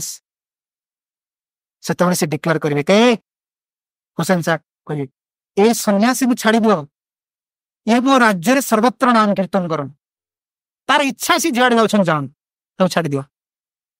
ସେ ସନାତନ ଗୋସ୍ୱାମୀ ଲକ୍ଷ୍ୟରେ ଯାଇ କହିବେ, ପ୍ରଭୁ ଇଏ ଯବନକୁ କେବେ ବିଶ୍ୱାସ କରାଯାଏ, ଆପଣ ଶୀଘ୍ର ତ ପଳାନ୍ତୁ, ରାତିରେ ଦର୍ଶନ କରିକି ଶୀଘ୍ର ତ ପଳାନ୍ତୁ, ଆଉ ବୃନ୍ଦାବନ ଯାଆନ୍ତୁ ନା। ମହାପ୍ରଭୁ ତୁହରି ପାଇଁ କେବଳ ଆସିଥିଲି, କାଲି ଶୁଣିବା, ମୁଁ ଆସିନଥିଲି ବୃନ୍ଦାବନ ଯିବା ପାଇଁ। ସମସ୍ତେ କହୁଛନ୍ତି ଏ ସନ୍ନ୍ୟାସୀ କାହିଁକି ବିଷୟ ଜାଗାକୁ ଆସିଲେ? ରାମକେଳି ଆସିତେ, ଗୋଡ଼ ଦେଶ ଆସିତେ ମୋର ନାହିଁ ପ୍ରୟୋଜନ, ମୁଁ ଗୋଡ଼ ଦେଶ ଆସିବାର ମୋର କିଛି ଆବଶ୍ୟକ ନାହିଁ, ତୁହାର ନିମିତ୍ତ ମୋର ଆଗମନ, ତୁମ ଦେଗଣ ପାଇଁ ମୁଁ କେବଳ ଆସିଛି। ଆଉ ମହାପ୍ରଭୁଙ୍କର ଏଭଳି ରୂପ, ଆଉ କହିଲେ ନିରନ୍ତର ସନ୍ନ୍ୟାସୀର ଉର୍ଦ୍ଧ୍ୱ ରମାବଳୀ, ସେ ମୁସଲମାନ କହୁଛନ୍ତି ଏ ସନ୍ନ୍ୟାସୀର ଶରୀରଟା କିଭଳି ନା ସବୁ ରୋମ ଗୁଡିକୁ ଉର୍ଦ୍ଧ୍ୱ ହେଇକି ରହିଛନ୍ତି। ଆଉ ଶରୀରଟା କିଭଳି ଦେଖାଯାଉଛି ନା ପଣସର ପ୍ରାୟ ଅଙ୍ଗେ ପୁଲକ ମଣ୍ଡଳ। ସେଠି କାଲି ଗୋଟେ ପଣସ ଥିଲେ, ଜଗନ୍ନାଥଙ୍କ ପାଇଁ କିଏ ଦେଇଛନ୍ତି ଜଣେ ଭକ୍ତ, ଦେଖିବେ ତ ପଣସର କଣ୍ଟା ଗୁଡିକ କେମିତି ରହିଥିବ ପାଚିବା ଭାବରେ, ପାଚିବା କଞ୍ଚା ଅବସ୍ଥାରେ ପଣସର କଣ୍ଟା ଦେଖିଛ? କଣ୍ଟାଟା ଦେଖିବା କଥା କୁହାଯାଉନି, ଅସ୍ତସାତ୍ତ୍ୱିକ ଭାବରେ ସବୁବେଳେ ପଣସର କଣ୍ଟା ସହିତ ତୁଳନା କରାଯାଇଛି। ପଣସର କଣ୍ଟାର ଦେଖିବେ ଗୋଟେ ଖୋସା, ପଣସର କଣ୍ଟା ଭିତରେ ଚାରିକର ଗୋଟେ ଖୋସା ଅଛି, ଗୋଟେ ଗାର ଥିବ, ତାମାନେ ସିଏ ତାର ଚର୍ମ ବାହାରିକି ରହିଛି, କଣ୍ଟାଟା ସହିତ କିଛି ମାଂସ ବି ବାହାରିକି ରହିଛି ଉପରୁ। ମହାପ୍ରଭୁ ଯାହାର ଅଷ୍ଟସାତ୍ତ୍ୱିକ ଭାବିକା ତାର ଶରୀରରେ ଯୋଉ ରୋମର ମୂଳଟା ଅଛି, ସେ ମୂଳରୁ ଗୋଟେ ମାଂସ ସହିତ ରୋମଟା ଉର୍ଦ୍ଧ୍ୱକୁ ବାହାରେ, ସେଟା ପଣସର କଣ୍ଟା ଭଳି ଦେଖାଏ। ଆଉ ଏ ମୁସଲମାନ ଆସି ବ୍ୟାଖ୍ୟା କରୁଛନ୍ତି ଯେ ଇଏ ସେ ସନ୍ନ୍ୟାସ। ହୁସେନ ସାହ ଶୁଣିଦେଲା ପରେ ରୂପର ବର୍ଣ୍ଣନାକୁ ତାଙ୍କ ଅନ୍ତର ପରିବର୍ତ୍ତନ ହେଇଯିବ। ସେ ମୁକ୍ତ ଭାବରେ କହିଦେବେ, ଠିକ ଅଛି ସନ୍ନ୍ୟାସ ଯେତେ ଦିନ ରହୁଛନ୍ତି ରୁହନ୍ତୁ, ସମସ୍ତେ ତାଙ୍କୁ ଦର୍ଶନ କର। ଆଉ ସେ ସମୟରେ ଅନୁପମ ବି ସେଇଠି ଥିବେ। ଅନୁପମ ସେ ଥିଲେ କେଶିବା, ମାନେ କେସ୍ ଟ୍ରାଞ୍ଜାକ୍ସନ ଯାହା ବୋଲି ସେ କହିଲେ, ସେ କର ରୂପ ଗୋସ୍ୱାମୀ ସେ ବୁଝାବୁଝି କରନ୍ତୁ, କିନ୍ତୁ ସେ କେସ୍ ଟ୍ରାଞ୍ଜାକ୍ସନ କରୁଛନ୍ତି। ଆଉ ଯୁବ ଗୋସ୍ୱାମୀ ସେତେବେଳେ ଛୋଟ ବାଳକ। ଅର୍ଦ୍ଧରାତ୍ରିରେ ରୂପ ସନାତନ ଦର୍ଶନ କରି ଗଲା ପରେ ଅନୁପମ କହିବେ, ମୁଁ ଟିକେ ଯିବି ମହାପ୍ରଭୁଙ୍କୁ ଦର୍ଶନ କରିକି ଆସିବି। ଅନୁପମ ଏକାକି ଆସିଲେ ନା, ଅନୁପମ ସେତେବେଳେ ଛୋଟ ପୁଅ ଜୀବକୁ ଧରିକି ଆସ।